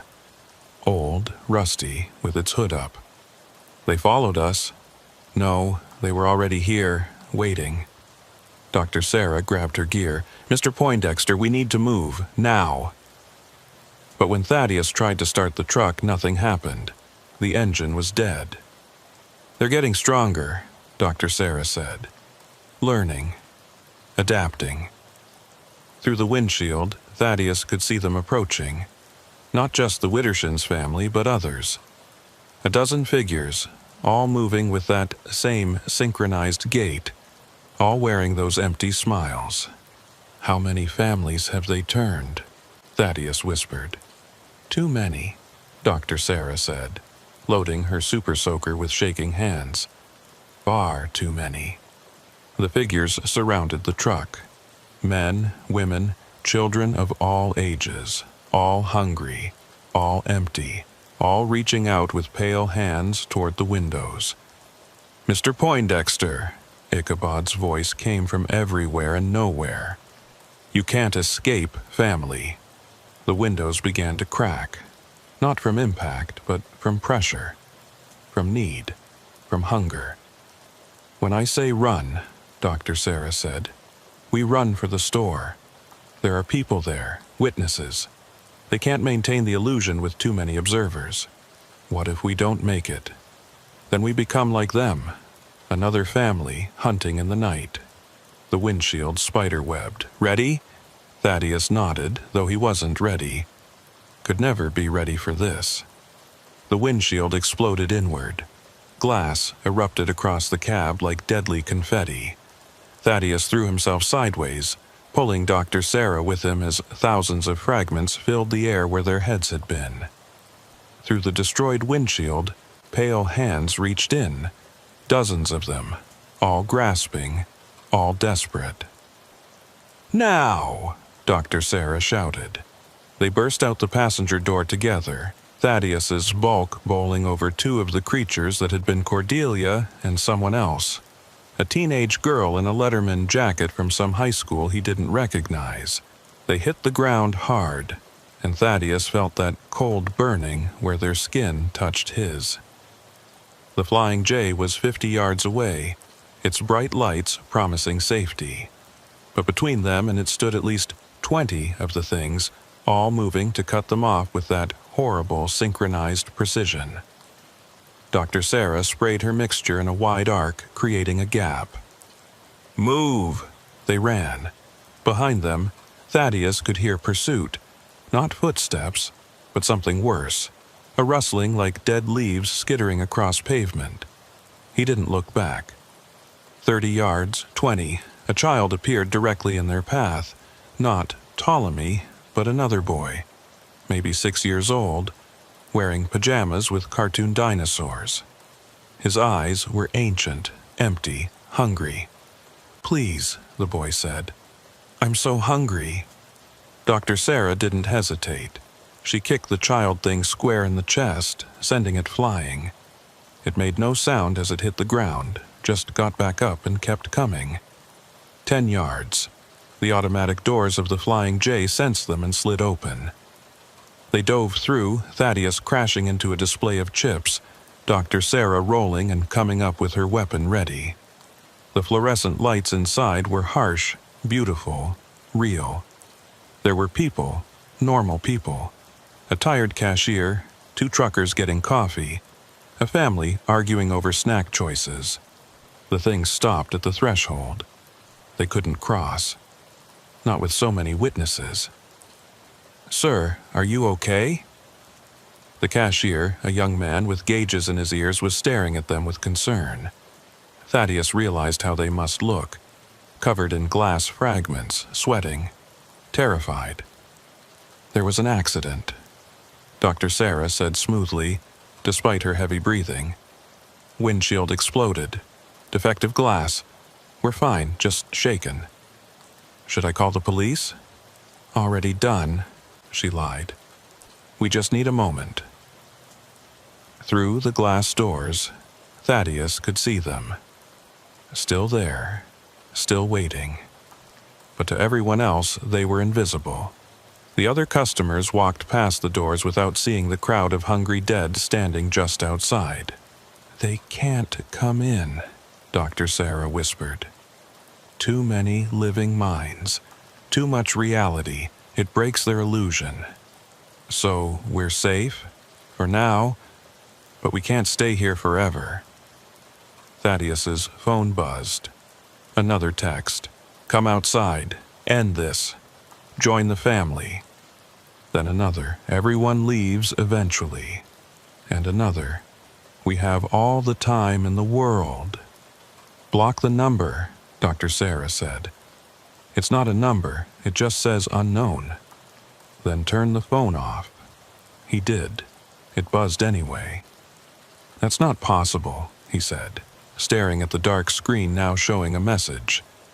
You can't turn off hunger. Dr. Sarah pulled out her tablet, fingers flying across the screen. I'm calling in support. There's a network of us, people who've encountered these things and survived. We have protocols for situations like this. Situations like being trapped in a truck stop by hungry ghosts. More common than you'd think. One of the truckers getting coffee walked toward the door, heading out for a smoke. He couldn't see the things waiting outside. Stop him, Dr. Sarah said urgently. Thaddeus moved quickly, intercepting the man. Hey buddy, you got a light? Mine's in my truck. The trucker, an older black man with kind eyes, patted his pockets. Sure, hear you. Through the glass, Thaddeus saw Ichabod's face twist with rage. The thing that had been the Widdershins' patriarch pressed against the glass, and for just a moment, the trucker saw him. Jesus Christ! The trucker stumbled backward, lighter falling from his hand. What the hell is that? You can see them? Sarah asked, moving closer. See what I saw? I don't know what I saw. A face, but wrong. All wrong. You've encountered them before, Dr. Sarah said. It wasn't a question. Maybe not these ones, but something like them. You have the sensitivity. The trucker, his jacket said Marcus, looked between them. You talking about the things at rest stops? The families that ain't quite right? You know, Thaddeus breathed. Been driving 27 years. You see things. Learn what to avoid. Never stop at the Garrison exit in Kentucky. Never use the bathroom at the 12-mile service area in Montana. And never, ever help a family broken down at night. But you've never talked about it, Dr. Sarah said. Who'd believe me? Besides, talking about them seems to make them stronger. Like it invites them in. Outside, more figures were joining the crowd. Thaddeus recognized some of them from missing trucker posters he'd seen over the years. They all stood perfectly still, staring through the glass with their empty eyes. How long until dawn? Marcus asked. Dr. Sarah checked her phone. 3 hours. They'll be weaker then. Not gone, but weaker. Sunlight doesn't kill them, but it makes it harder for them to maintain the illusion. You know a lot about them, Thaddeus said. Marcus rolled up his sleeve, revealing old scars that looked like burns. Got too close once. Indianapolis, 2008. Family of 5 at a rest stop. Said their car was broken. I was young, stupid, helpful. They almost got me. Would have, if another trucker hadn't shown up with a flare gun. Fire hurts them? Fire, salt, running water. They're not ghosts, not exactly, but they follow some of the same rules. Why are there so many? Dr. Sarah was counting the figures outside. I've got 37 now. The Widdershins never traveled with this many. Maybe they called for help, Marcus said grimly. These things, they communicate somehow, share information. If one group finds a particularly tough target, they call in reinforcements, Thaddeus finished. His dead phone lit up again. 43 families now, more coming. 43 families, Dr. Sarah said, doing quick math. If each family is 4 people average, that's over 170 of them. They're pulling in every entity in Mississippi, Marcus said. Maybe from other states, too. The cashier was staring at them now. Y'all okay? You're acting kind of weird. Just tired, Dr. Sarah said. Long night. But the young man wasn't buying it. He walked toward the doors, squinting. Is there something out there? Don't look too hard, Marcus warned. Sometimes seeing them lets them see you. But it was too late. The cashier's eyes widened as the veil lifted for him. Oh God, what are those things? The moment he saw them, they saw him. Every head turned in perfect unison to stare at the young man. Get away from the door, Dr. Sarah ordered. The cashier stumbled backward, but the damage was done. The things pressed closer to the glass. The automatic doors started to slide open, sensing their presence. The doors! Thaddeus lunged for the manual override, slamming his fist on the emergency stop button. The doors froze halfway open. Cold air rushed in, carrying that sweet, sick smell of decay. And with it, whispers, so hungry. Join us. Family is forever. You can't fight the emptiness. The other customers in the store were starting to notice something was wrong. The arguing family had stopped, staring at the doors. The other trucker had put down his coffee. Everyone needs to move to the back of the store, Dr. Sarah announced with authority. There's been a chemical spill outside, dangerous fumes. Most people started moving, but some hesitated. Through the half-open doors, pale hands were reaching in, testing the barrier. Marcus grabbed a bag of road salt from a display. This might help. He tore it open and poured a line across the doorway. Where the salt touched the reaching hands, they recoiled with hisses of pain. We need more, Dr. Sarah said. All of it. They grabbed every bag of salt in the store. Road salt, table salt, sea salt from the gourmet section. They created a barrier 3 feet deep across the entrance. The things outside moaned in frustration. Thaddeus's phone buzzed again. This time it was a call. The screen showed a picture, the Widdershins' family, but from when they were alive. A normal family photo, probably from that vacation they never completed. Against his better judgment, he answered. Mr. Poindexter. It was Ichabod's voice, but different.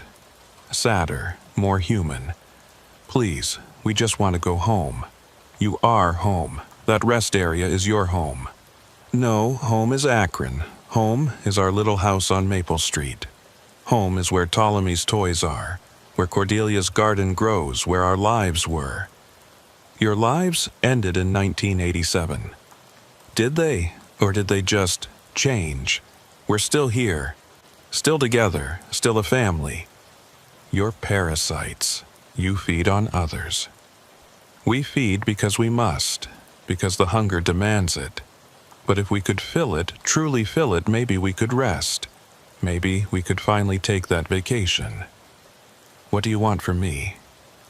You're strong, Mr. Poindexter, stronger than most. You could feed us for a long time, long enough, perhaps, to break the cycle. You want me to sacrifice myself? We want you to join us willingly. It's different when someone chooses it. The hunger is satisfied differently. Dr. Sarah grabbed the phone. He's not interested. She hung up. Immediately, all the phones in the store started ringing. The cashier's cell, the store phone, even the pay phone that probably hadn't worked in years. All ringing in unison. "Don't answer them," Dr. Sarah warned, but the cashier had already picked up the store phone. His face went pale as he listened. Then, without a word, he started walking toward the door. "Stop him," Marcus shouted. Thaddeus tackled the young man just before he reached the salt barrier. The cashier fought with surprising strength, muttering, "Family. Need to join the family." "He's been influenced," Dr. Sarah said. The call created a connection. The other customers were getting agitated. Some were trying to call 911, but their phones weren't working properly. Others were demanding to leave, not understanding why they were being kept inside. "We're going to have a panic soon," Marcus said. Through the doors, Thaddeus saw something that made his blood freeze. Cars were arriving in the parking lot. Dozens of them. All old, all in various states of decay. The vehicles of families that had been taken over the years. "They're all coming," he whispered. "Every one of them in the state." "Maybe more," Dr. Sarah said, watching her tablet. "I'm seeing energy signatures from Louisiana, Alabama, Tennessee. This is unprecedented. They've never gathered in these numbers before. Why now? Why us? Because you escaped twice. That's never happened before. You're an anomaly, and anomalies must be corrected." The fluorescent lights in the store began to flicker.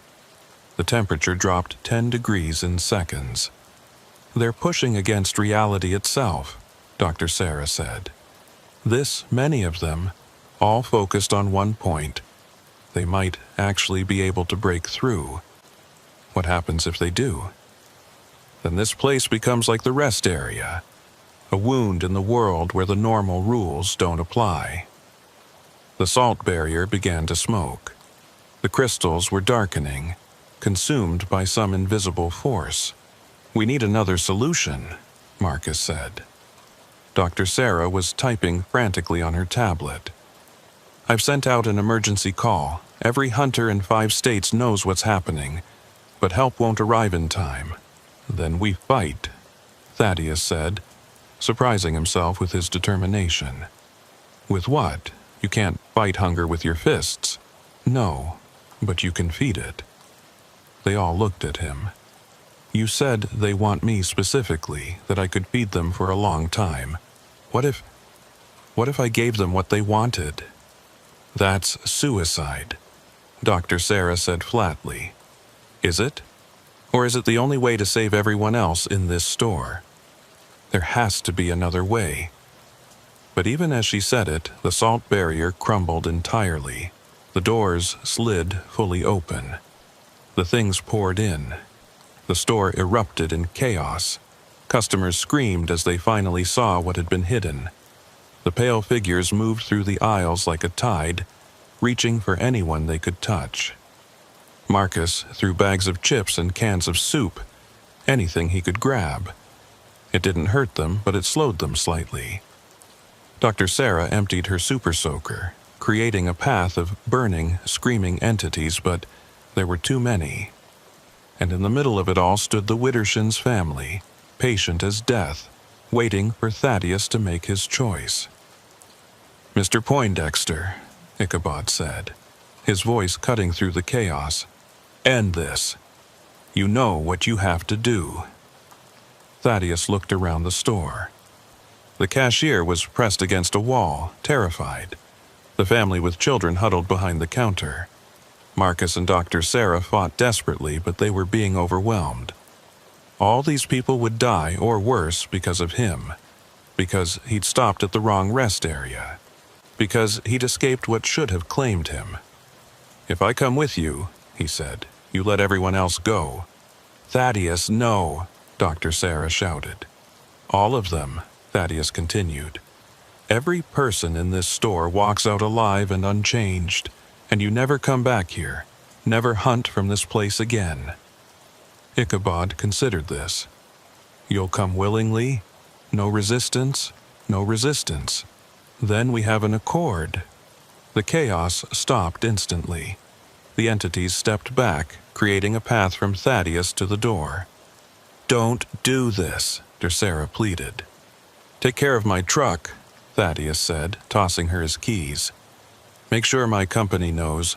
Tell them I had a heart attack or something. Something normal. There has to be another way. There isn't. He looked at Marcus. You know there isn't. Marcus nodded slowly, sadly. Sometimes the only way out is through. Thaddeus walked toward the door. Each step felt like a mile, but also like coming home. The hunger inside him, the one he'd been fighting, rose to meet its kin. The Widdershins family surrounded him as he exited the store. But something was different. They looked more human, more like the family in that old photo. Thank you, Cordelia said, and she sounded genuinely grateful. Will it hurt? Thaddeus asked. No, Ptolemy said, taking his hand. It's like going to sleep, and then waking up different. They led him to their van. Up close, he could see it clearly now. Not the decay he'd perceived before, but a vehicle caught between states. Real and unreal, solid and ethereal. One more thing, Thaddeus said. I want to know what you really are. Ichabod smiled sadly. We don't know. We only know what we became. The hunger came to us as it came to those before us, and as it will come to those after. It's older than memory, older than meaning. It simply is. And now, I'll be part of it. Yes, but also part of us, part of a family. You'll never be alone again. That should have been horrifying. But to a man who'd driven alone for so many years, who'd eaten so many meals in empty truck stops, who'd spent so many nights in the isolation of his cab, it was almost appealing. He got in the van. The moment he sat down, he felt the change beginning. Not painful, just different. The world looked different. The store, which had seemed so bright and safe, now looked harsh and uninviting. The people inside looked like candles, flickering with life force he could almost taste. The hunger will be strong at first, Cordelia said, sitting beside him. But we'll teach you to control it, to take only what you need, only from those who won't be missed. Like you took from me? You were different, Ichabod said, starting the van. The engine sounded like whispers.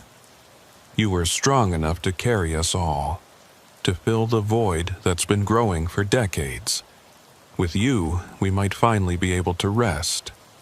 Or to move on, Ptolemy added hopefully. As they drove away, Thaddeus saw Dr. Sarah and Marcus standing in the doorway of the store. Dr. Sarah was crying.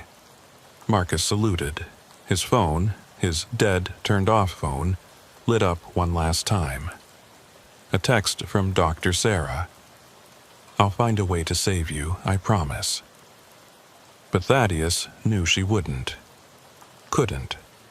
Because he was already gone, already changing, already becoming something else. The convoy of dead families followed them out of the parking lot, a funeral procession for his humanity. They drove back toward the rest area, back to the space between spaces where things like them belonged. As the miles passed, Thaddeus felt his old life falling away. His memories became fuzzy, distant. His name started to feel foreign. The hunger grew, but so did something else, a sense of belonging, of purpose. Welcome to the family, the Widdershins said in unison. And despite everything, despite the horror of what he'd become, Thaddeus found himself saying, "Thank you." The rest area appeared ahead, exactly where it always was, where it never was. Home. As they pulled in, Thaddeus saw other truckers already there. Future family members, though they didn't know it yet. One of them, a young woman driving a FedEx truck, was walking toward the restroom. Should we? Cordelia asked. The hunger surged, demanding, relentless. Yes, Thaddeus heard himself say, we should. They got out of the van, moving in perfect synchronization. The woman looked up, saw them, smiled uncertainly. Hi there, Thaddeus said, his voice already taking on that hollow, pleasant tone. Having trouble with your truck? We'd be happy to help. We're like a family here. The woman's smile widened. That's so kind of you. Actually, I could use some help. And so it continued. And so it would always continue, until the hunger was finally fed. But the hunger is never fed. The GPS had been acting strange for the last 40 miles, cutting in and out with bursts of static that sounded almost like whispers. Bartholomew Quimbley had driven these Mississippi backroads for 12 years, but tonight, in the thick of a moonless August night, nothing looked familiar. He'd taken what he thought would be a shortcut off Highway 61, following a route suggested by another trucker at the last weigh station. Saves you an hour if you're heading to Natchez, the man had said, sketching out directions on a napkin. Just follow County Road 427 until you hit the fork, then bear left. But there had been 3 forks so far, and no sign of County Road 427. Bartholomew's Peterbilt rumbled through the darkness, high beams cutting through humidity so thick it looked like fog. The 40-foot refrigerated trailer behind him was loaded with medical supplies bound for a hospital in Natchez, supplies that absolutely had to arrive by morning. The penalty clause in the contract would bankrupt his small owner-operator business if he failed to deliver on time. At 61 years old, Bartholomew had thought he'd seen everything the road could throw at him. He'd driven through blizzards in Montana, sandstorms in Nevada, even a tornado in Oklahoma. But being lost in Mississippi felt different. Wrong. The trees pressed in on both sides of the narrow road, Spanish moss hanging like funeral shrouds. No lights anywhere except his own. No other vehicles. No signs of civilization at all. The fuel gauge read a quarter tank.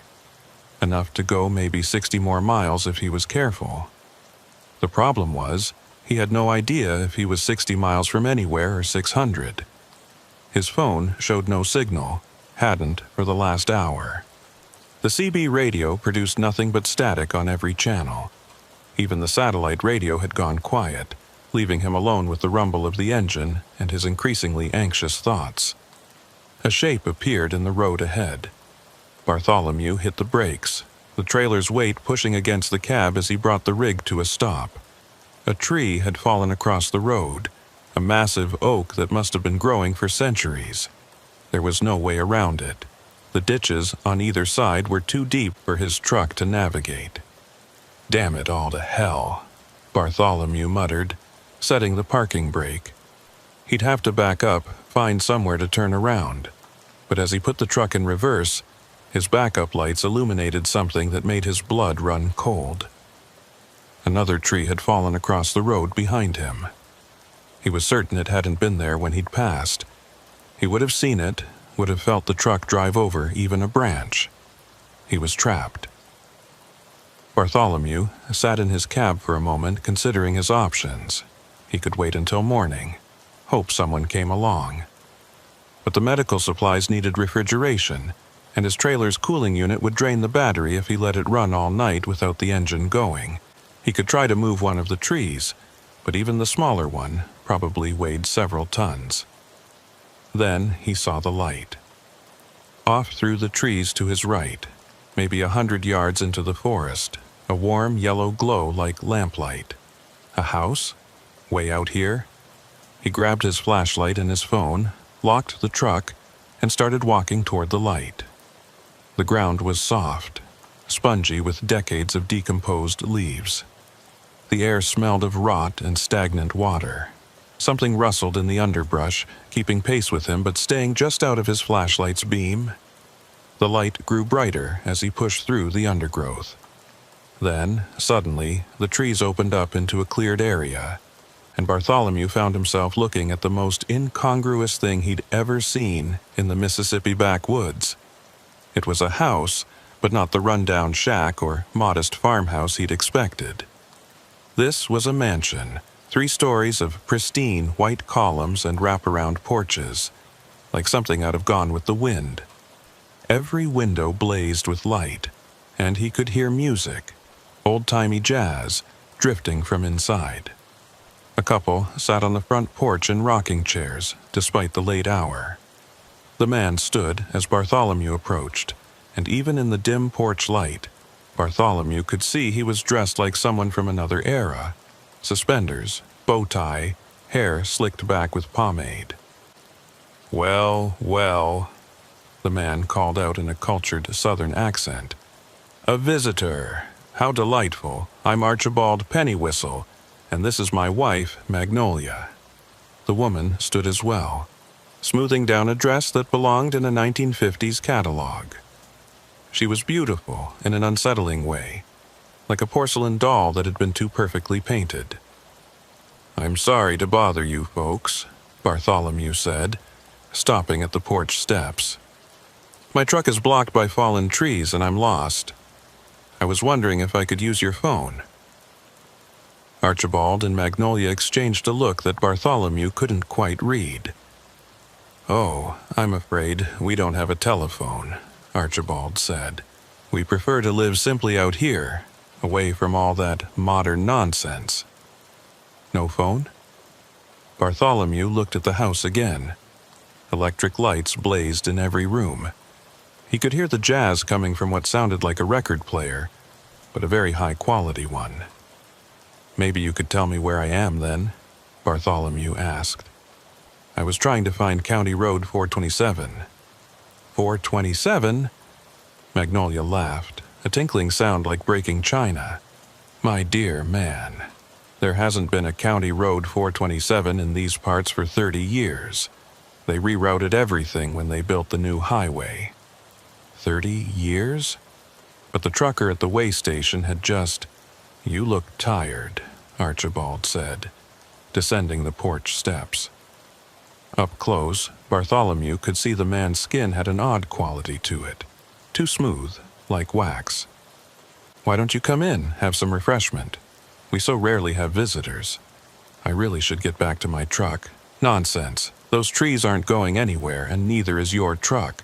Come, let us offer you some proper Southern hospitality." There was something in the way he said it that made it sound less like an invitation and more like a command. Magnolia had moved to the front door, holding it open, and the warm light spilling out did look inviting. Bartholomew was tired. He was lost. And these people, odd as they seemed, were his only hope of finding his way out. "Just for a few minutes," he said. The inside of the house was even more anachronistic than the outside. Every piece of furniture looked like it had been frozen in time circa 1952. The jazz music came from a pristine phonograph in the corner of what they called the parlor. The walls were covered in family photographs, all in black and white or sepia tones. "Please, sit," Magnolia said, gesturing to a velvet settee. "I'll fetch some lemonade." She glided out of the room, and glided was the right word. Her feet didn't seem to quite touch the floor. Archibald settled into an armchair across from Bartholomew, crossing one leg over the other with mechanical precision. "So, Mr. Quimbley, Bartholomew Quimbley. Mr. Quimbley, what brings you to our little corner of Mississippi?" "I'm a trucker, hauling medical supplies to Natchez." "A trucker? How fascinating. Tell me, what year is it in your profession now?" "What year? What kind of question was that?" "It's 2024, Bartholomew said slowly. Archibald's eyebrows raised slightly. "Is it now? My, how time does fly." Magnolia returned with a tray bearing a pitcher of lemonade and 3 glasses. The lemonade was the wrong color, too dark, almost brown. She poured 3 glasses with careful precision, handed one to Bartholomew. He took a polite sip and immediately wished he hadn't. It tasted like lemons that had gone bad years ago, sweet and rotten at the same time. He set the glass down carefully on a doily-covered side table. "You have a beautiful home," he said, trying to change the subject. "We've been here a very long time," Magnolia said, settling beside her husband. They moved in perfect synchronization, like dancers following choreography only they could hear. "How long?" "Oh, time is such a relative thing," Archibald said. "Sometimes it feels like yesterday, sometimes like centuries." Bartholomew stood up. Every instinct was screaming at him to leave. "I really should check on my truck. Thank you for the lemonade." "But you haven't asked the important question yet," Magnolia said. "What question?" "How to leave, of course."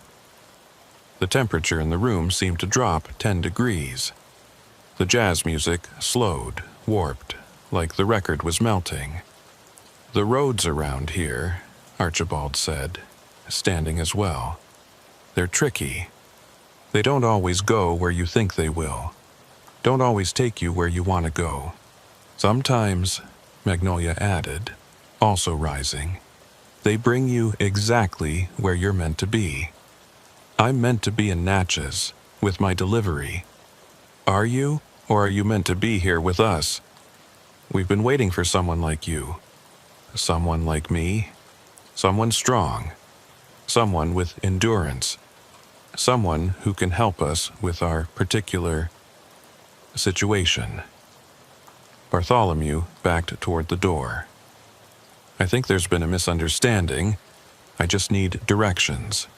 "We all need something, Mr. Quimbley," Archibald said, following him step for step. "You need directions. We need assistance." "With what?" They exchanged that look again, and this time Bartholomew caught what it meant. Hunger. They were looking at him like he was a meal.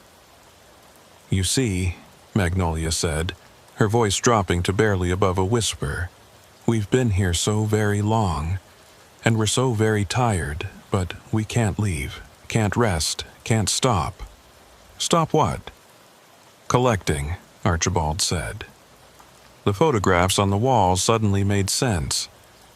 They weren't all of the same family. They were different people, dozens of them, maybe hundreds, all posed in the same positions, in the same rooms, wearing similar clothes, like a collection. "Those are," Bartholomew started. "Our guests," Magnolia finished, "over the years. So many travelers, lost on these roads. We offer them hospitality. Some accept, some don't." "What happened to them?"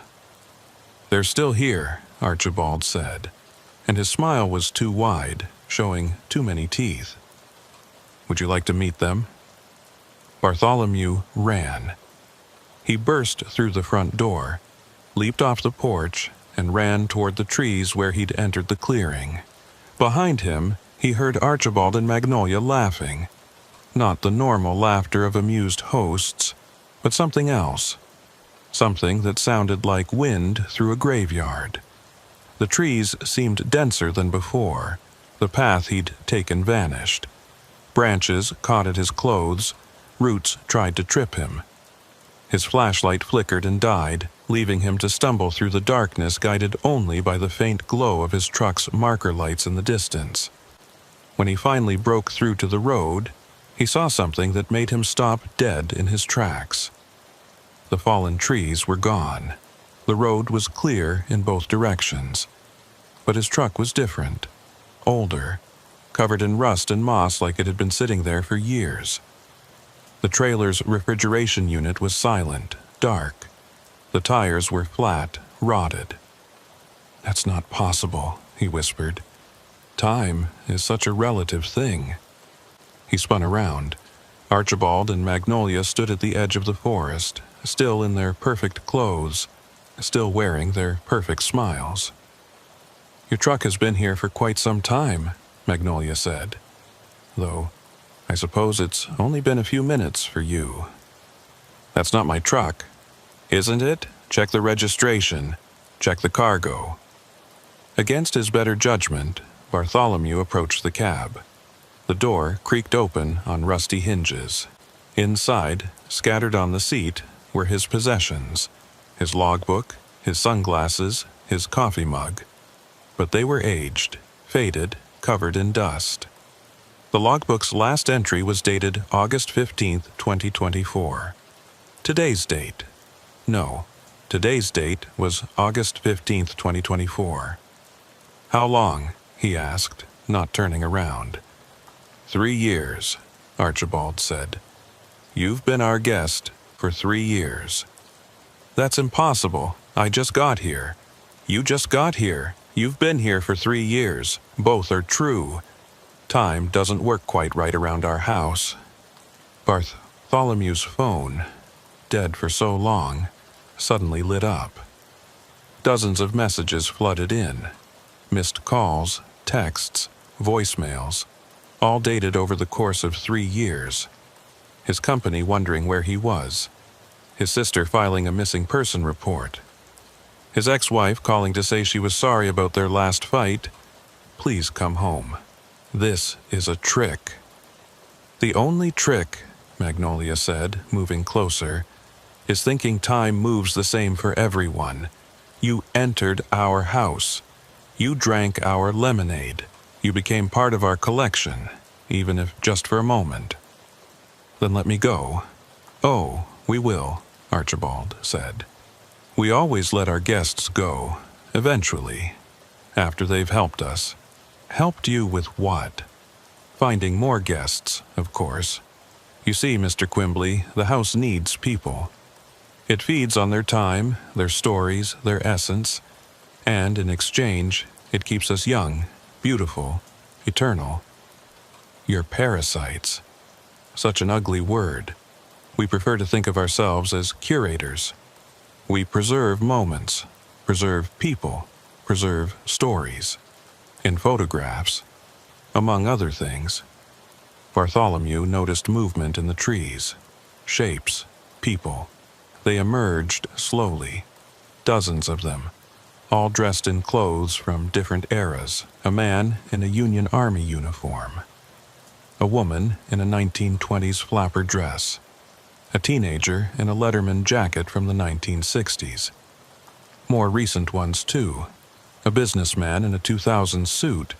A young woman in modern jogging gear. They all moved wrong, like marionettes with half their strings cut. "Our collection," Magnolia said proudly. "Gathered over 150 years." "You're over 150 years old?" "Oh, much older than that. The house has been here since before the Civil War. We were its first residents. And now you want me to join them." "Not just join," Archibald said. "Help us expand. You see, the roads are changing. Fewer people get lost now, with their GPS and smartphones. We need someone who knows the modern roads, who can guide travelers to us." "I won't." "Won't you?" Magnolia touched his arm, and where her fingers made contact, Bartholomew felt his skin age, wrinkle, then return to normal. "You've already lost 3 years. Your life outside is gone, your job, your relationships, everything you knew. What do you have to go back to?" She was right. Even if this was some kind of trick, even if only minutes had passed, who would believe him? He'd been missing for 3 years. His CDL would be expired. His truck was destroyed. His company had probably declared him dead. "I see you understand," Archibald said. "So here's our offer. Help us for, let's say, 10 years. Bring us travelers. Help maintain the collection. And then we'll let you go, with your youth restored and enough money to start over anywhere you want." 10 years? Which will pass like 10 minutes for you if you choose. Or like 10 actual years. Time is negotiable here. "And if I refuse?" They looked at the collected people around them. The Union soldier's mouth opened and closed, no sound coming out. The flapper woman reached toward Bartholomew with desperate, grasping fingers. "Then you join them," Magnolia said simply.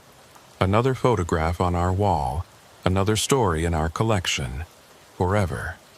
Bartholomew looked at the assembled collection of lost souls, their eyes pleading, their mouths forming silent words. The Union soldier kept pointing at something, his own throat, then at Archibald, then at the house, trying to communicate something. "What's he trying to say?" Bartholomew asked. "Oh, don't mind him," Archibald said dismissively. "Colonel Matthias has been trying to warn people for over a century. Never succeeds, can't, part of the arrangement." "Arrangement?" "The house has rules," Magnolia explained. "Those who are collected can't speak to newcomers, can't write, can't communicate in any meaningful way. It prevents complications." The businessman from the 2000s was holding up his fingers. 3, then 0, then 3, then 0. Over and over. 303, Bartholomew guessed. The man shook his head violently, then tried again. This time he held up 3 fingers, pointed at Bartholomew, pointed at himself, then made a 0 with his hand. 3, me, you, 0. 3 years, the jogger suddenly said, and everyone turned to stare at her in shock.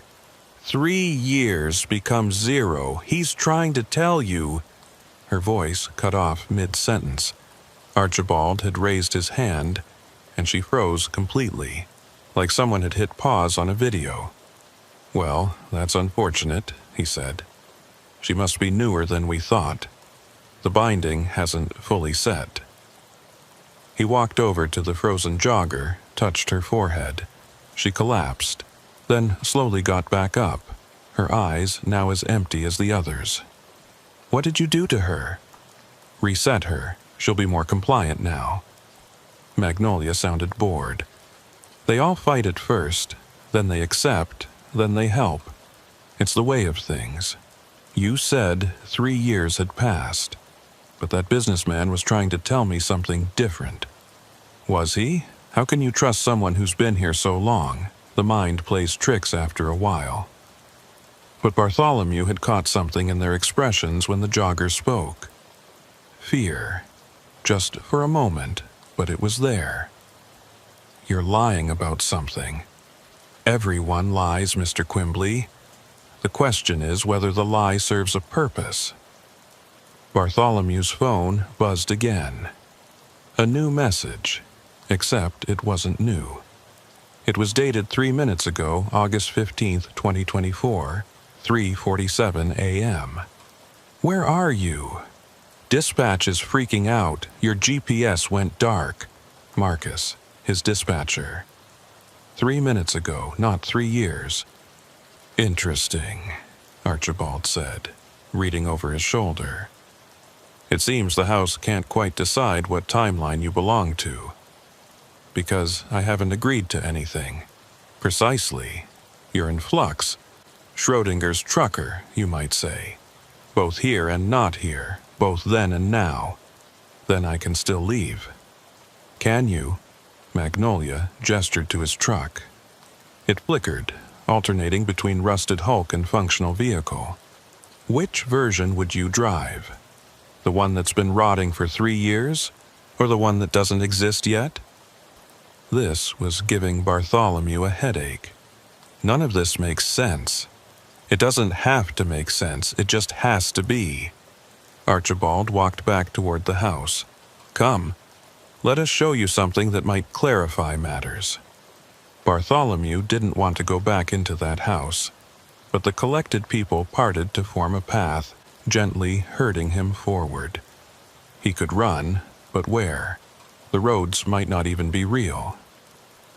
The house looked different this time. Older, the white paint was peeling. The columns showed cracks. Inside, the pristine 1950s furniture was interspersed with items from other eras: a Victorian fainting couch, a medieval tapestry, a flat-screen TV that looked brand new. The house exists in all times simultaneously, Magnolia explained. We've simply learned to navigate it. They led him upstairs, down a hallway that was much longer than the house's exterior dimensions should have allowed. Doors lined both sides, each marked with a year. 1863, 1919, 1955, 1987, 2001, 2020. Each room is a moment, Archibald said. A captured piece of time when someone joined our collection. He opened the door, marked 2021. Inside, Bartholomew could see the jogger. Not the empty-eyed puppet from outside, but the real her, frozen mid-scream as she realized what was happening. The room around her was a perfect snapshot of the moment. Leaves falling outside the window suspended in mid-air. A bird frozen mid-flight. She's still in there, Bartholomew said. Still aware. Of course. That's what makes it valuable. The fear, the realization, the moment of transition. The house feeds on that. You're torturing them. We're preserving them, Magnolia corrected. Without us, without the house, they would have died on these roads, crashed their cars, had heart attacks, been murdered by actual criminals. We saved them. By trapping them forever? Forever is such a limiting concept. Archibald opened another door, 1971. A young man in bell-bottoms stood frozen, reaching for a door handle that would never turn. This gentleman, for instance, he experiences that single second over and over, forever. But to him, it's always the first time. He doesn't know he's trapped. The suffering you imagine doesn't exist. But the ones outside do know. Those are echoes, shadows. The real them are here, safe, preserved. And you want me to help you add more. The house must feed, Mr. Quimbley. If it doesn't, it collapses. And when it collapses, all these moments collapse with it. All these people die, truly die, all at once. They showed him more rooms. So many rooms. Men, women, children even. All frozen, all preserved, all fuel for whatever the house was. What is this place? Bartholomew asked. Really? Not the lies, not the metaphors. What is it? Archibald and Magnolia exchanged looks. We don't know, Magnolia admitted. We found it, or it found us, in 1847. We were newlyweds, heading west, when our wagon broke down. The house was here, empty, waiting. We went inside for shelter. And we never left, Archibald continued. Couldn't leave. The house wouldn't let us, but it offered us a deal. Feed it and live forever. Refuse and become like them. So you chose to become monsters. We chose to survive. Anyone would. I wouldn't. Wouldn't you? Magnolia opened a door at the end of the hall. Unlike the others, it had no year marked on it. Look, inside was Bartholomew, or a version of him. Older, grayer, sitting in a rocking chair on a porch that looked exactly like the one downstairs. He was smiling, watching as another lost traveler approached the house. That's one possible future, Archibald said. You, having accepted our offer, having lived here for 20 years, helping us, happy in your way. That's not me, not yet. Magnolia opened another unmarked door.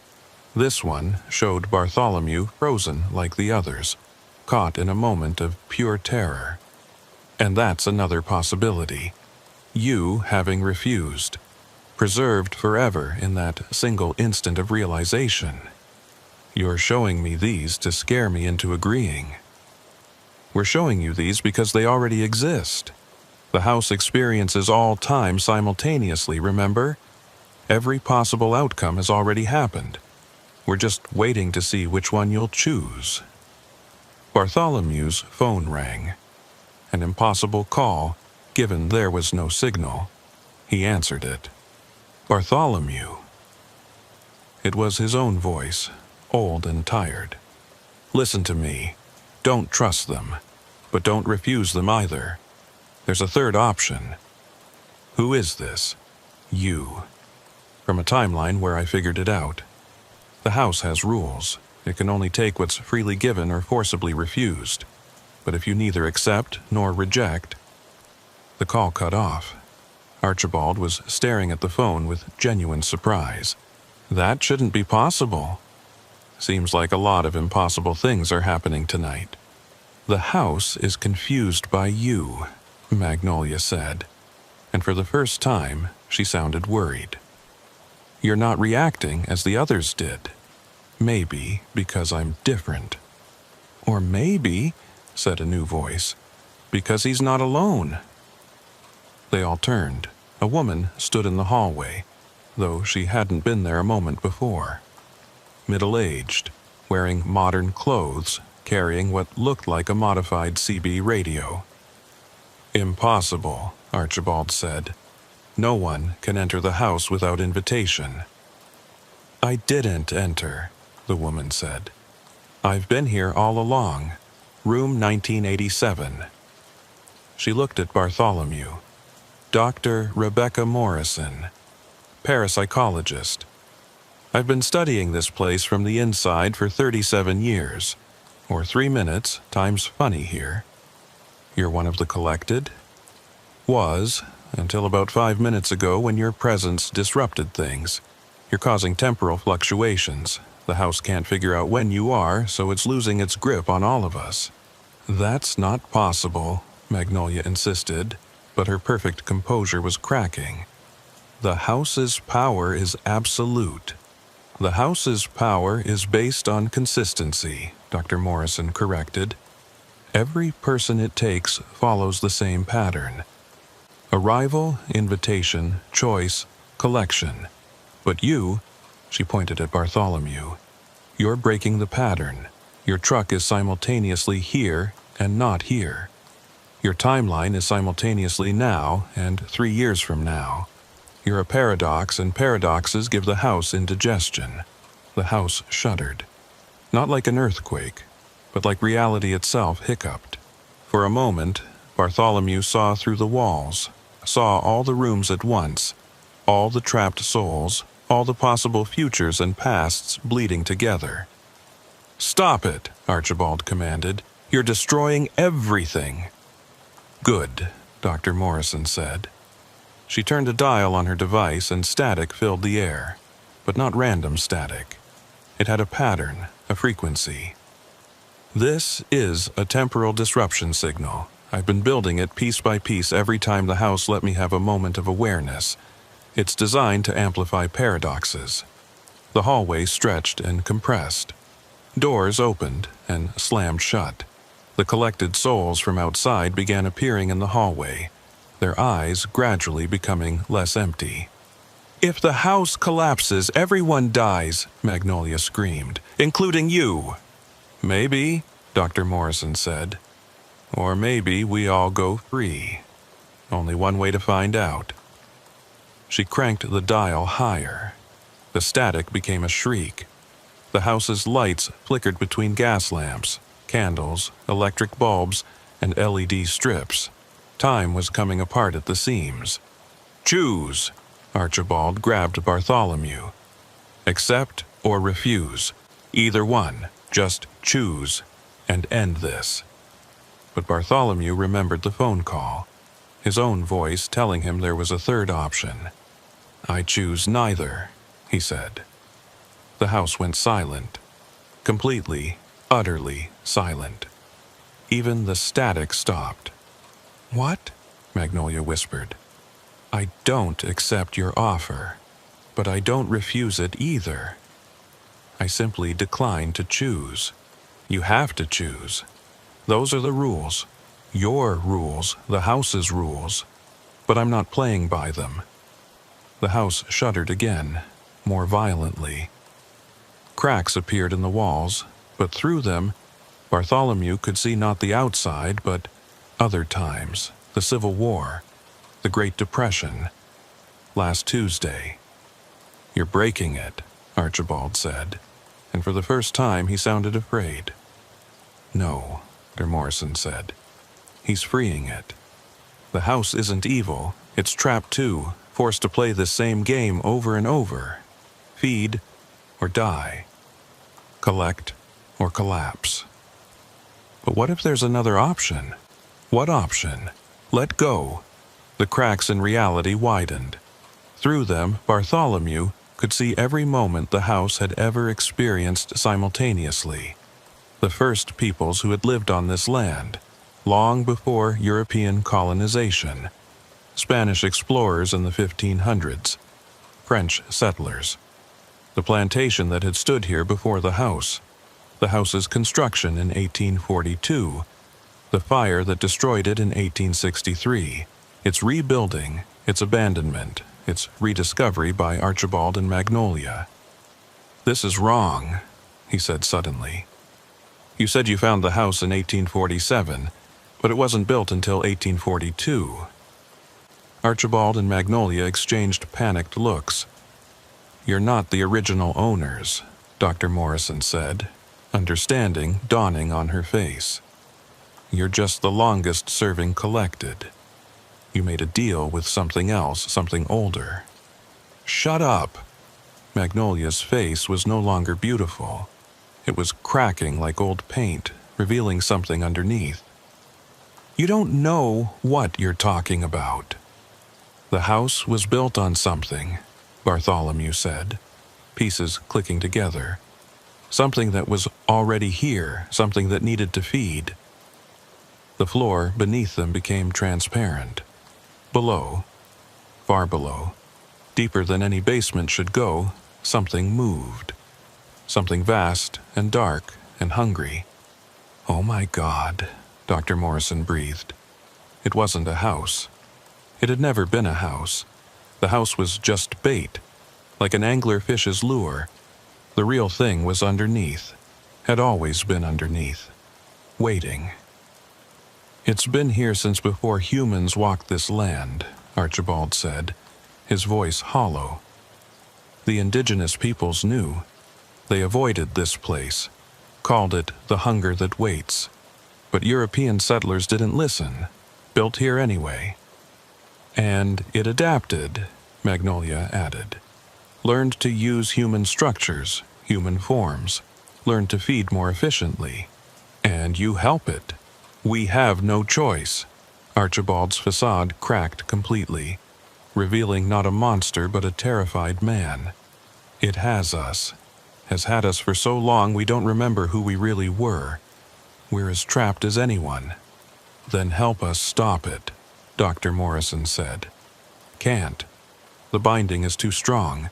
We can only do what it wants." The thing below stirred. The house shook. Through the transparent floor, Bartholomew could see tentacles. No, not tentacles. Something worse. Extensions of space-time itself, reaching through dimensions, through moments, collecting, feeding, growing. "But he can," Magnolia pointed at Bartholomew. "He's not bound, not collected, not yet. What can I do against that?" "Choose," Dr. Morrison said. "But not the choice they offered. Choose something else entirely." "Like what?" "The house, the thing. It feeds on transitions. The moment someone goes from free to trapped, from alive to preserved, it's addicted to that moment of change. So? So, give it the ultimate transition. Give it its own death." "How?" Dr. Morrison held up her device. "This doesn't just disrupt time. It reverses it. Locally, anyway. I can send the house back to before it existed, but someone has to activate it from inside the thing's true body. That's suicide. Maybe, or maybe it's the only way any of us get out of here." The collected souls were all in the hallway now, dozens of them, all looking at Bartholomew with desperate hope. The Union soldier, the flapper, the businessman, the jogger, all the photographs from the walls. Real people, trapped for so long they'd forgotten their own names. If I do this, what happens to them? They go back, Dr. Morrison said, to their own times, their own lives, as if this never happened. And the penny whistles? Archibald and Magnolia looked at each other with something that might have been relief. We go back, too, Archibald said. To 1847. To our wagon on the road. To the choice we should have made. To keep going. To anywhere but here. And you? Bartholomew asked Dr. Morrison. I go back to 1907. To my car breaking down. To the choice to walk to this house or wait for help. And this time, I wait. And me? You go back to 3 minutes ago. To your truck blocked by trees that were never really there. And you turn around, you take the long way. You deliver your medical supplies a few hours late and pay the penalty. But you live. That's it? That's the plan? Press a button and hope we all get a do-over? Unless you have a better idea. The thing below roared, not with sound but with pure hunger. The house began to collapse and rebuild itself simultaneously, existing in all states at once. Choose, Archibald and Magnolia said in unison, but Bartholomew could tell it wasn't them speaking. It was the thing using their voices. Choose now or be consumed. I choose, Bartholomew said, taking the device from Dr. Morrison, to end this. He ran, not away from the thing but toward it, down stairs that shouldn't exist, through doors that opened onto nothing, deeper and deeper into the house's impossible geometry. Behind him, he could hear the others following, not to stop him, but to help. The Union soldier tackled a manifestation that tried to block the path. The jogger kicked open a door that had no handle. The businessman shouted directions to rooms he'd been trapped in for 2 decades of seconds. The basement wasn't a basement, it was a throat. The thing's true mouth disguised as architecture. The walls were wet, pulsing, alive. The air tasted of copper and rotted time. At the center was something that hurt to perceive. Not because it was horrible, though it was, but because it existed in too many dimensions at once. Bartholomew's brain kept trying to process it and failing, showing him fragments. Teeth that were doorways, eyes that were windows, a heart that was every clock that had ever ticked in the house. Here, Dr. Morrison shouted, pointing to what might have been the thing's core. Or one of them. Put the device there and activate it. Bartholomew fought his way forward. The thing's defenses were more conceptual than physical. Suddenly, he was 5 years old, lost in a shopping mall. Then he was 17, watching his father die. Then he was 30, signing divorce papers.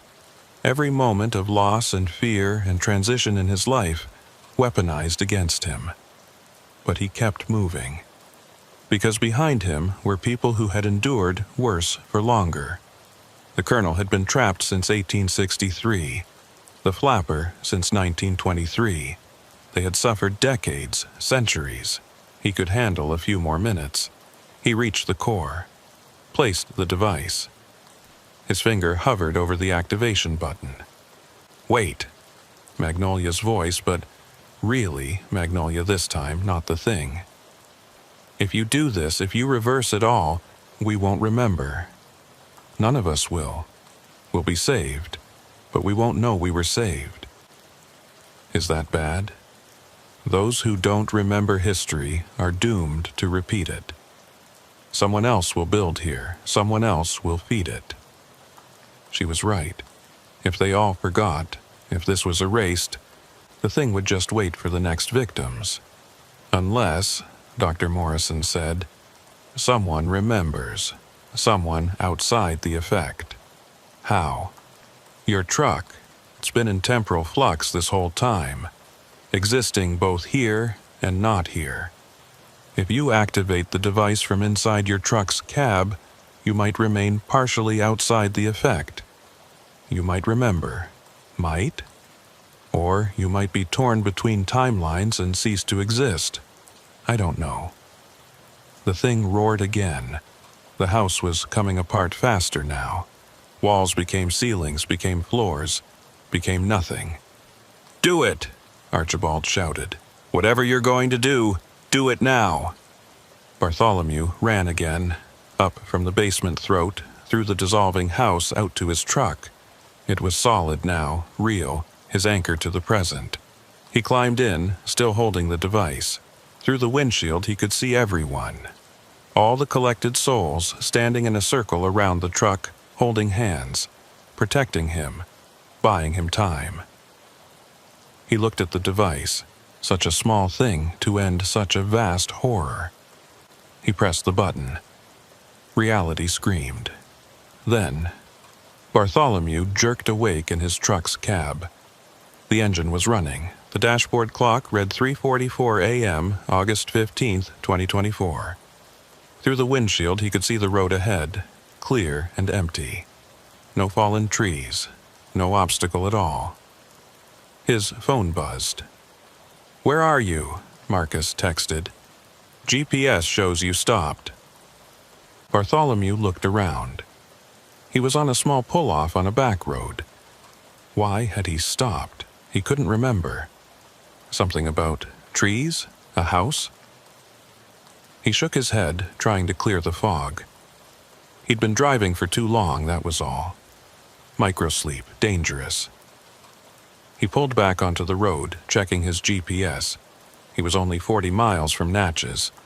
He'd make his delivery on time after all. As he drove, he noticed something in his cup holder. A piece of paper, folded and worn. He didn't remember putting it there. At the next red light, he unfolded it. It was a note in his own handwriting. "The Penny Whistle house is real. County Road 427 doesn't exist. If you see the lights through the trees, don't stop. The thing below is still hungry, still waiting. Remember, someone has to remember." Below that, in different handwriting, "Thank you. Archibald and Magnolia. Penny Whistle, 1847.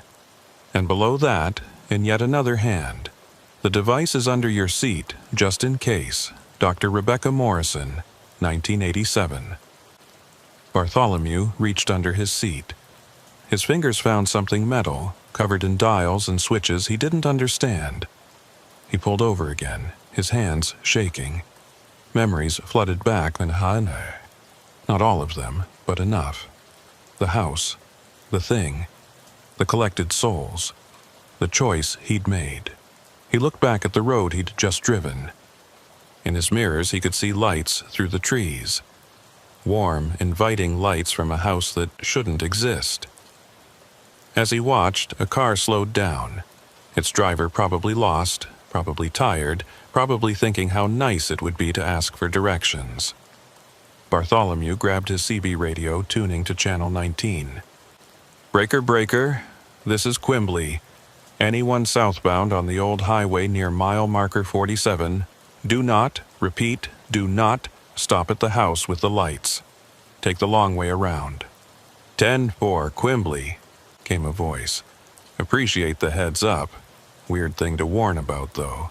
You have no idea." The car on the road sped up, past the hidden turnoff to the house. Safe for now. Bartholomew put the device back under his seat and continued driving. He had medical supplies to deliver. But now he had another job too. Watching. Warning. Remembering. Because the thing below was still there, still hungry. The house was still there, waiting for the next lost traveler. The penny whistles, in some timeline, were still trapped, still collecting. But now someone knew. Someone remembered. And as long as Bartholomew kept driving these roads, kept warning others, maybe that would be enough. His phone rang. Unknown number. "Mr. Quimbley." The voice was old, refined, familiar. "This is Archibald Pennywhistle, the real one, I mean. from 1847. That's impossible. The timeline was reversed. For most. But you created a paradox, remember? Some echoes remain. We're one of them.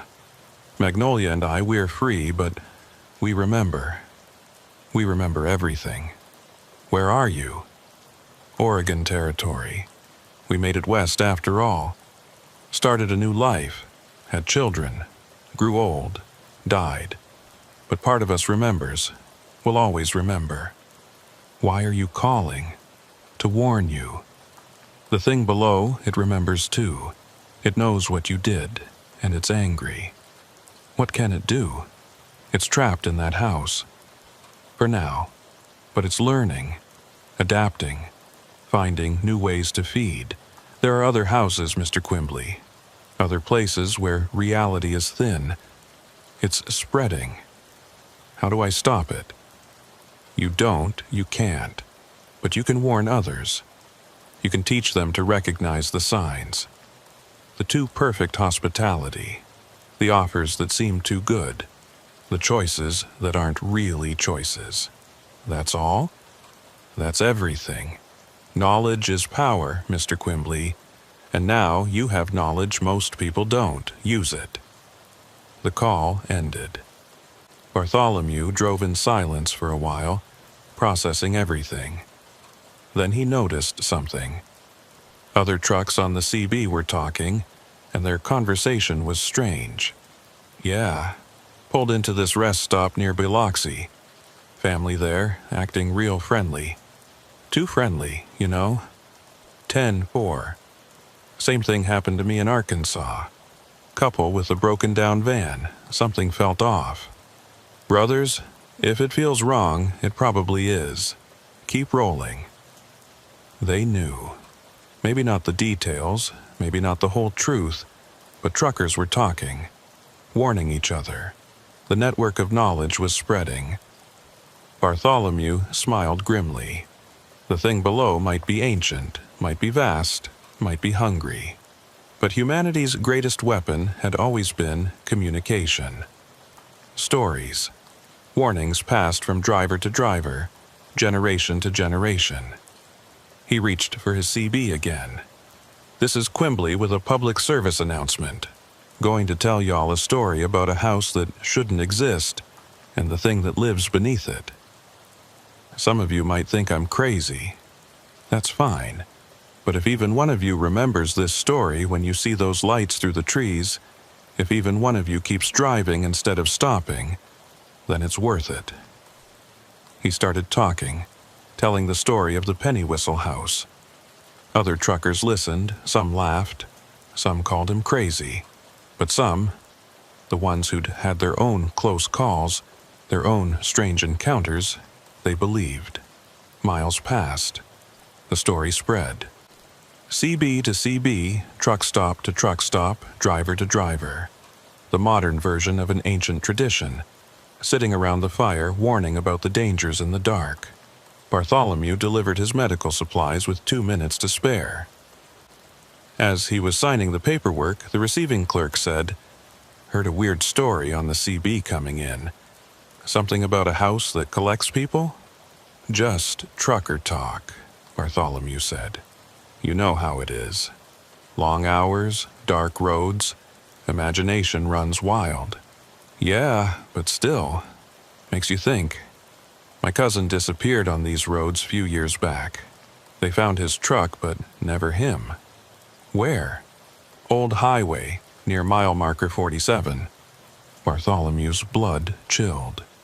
"Your cousin, what was his name?" "Robert, why?" He thought of the businessman in the 2000 suit desperately trying to communicate. "No reason, just, if you ever drive that stretch, don't stop, no matter what you see." The clerk laughed nervously. "You really believe that story?" "I believe in being careful. These roads, they're older than we think, and some things are older still." He left the clerk with that thought and headed back to his truck. He had another load to pick up, another long drive ahead. But now he had a purpose beyond just delivering cargo. Every mile he drove, he watched for the signs. Every trucker he met, he shared the warning. Most didn't believe, but some did, and those some told others. The network grew. 3 months later, Bartholomew was at a truck stop in Tennessee when he overheard two drivers talking. Family at a rest area tried to get me to come to their house. Middle of nowhere, Mississippi. Something about them felt wrong. You didn't go? Nah, remembered that story. The penny whistle warning, they're calling it. Probably saved my life. The penny whistle warning. It had a name now. It was becoming legend. Bartholomew smiled and ordered another coffee. Outside, his truck waited, the device still hidden under the seat. His insurance against the thing below. But his real weapon was simpler. It was the CB radio, the network of drivers, the ancient human tradition of warning others about dangers on the road. The thing below was old, hungry, patient. But humanity was older, hungrier for survival, and infinitely more patient. The roads stretched on, endless and dark. But they were a little safer now, because someone remembered. Someone warned, someone watched. And somewhere, in a house that existed and didn't exist, in a time that was and wasn't, a thing that had fed on human souls for millennia felt something it had never felt before. Fear, because its prey was learning.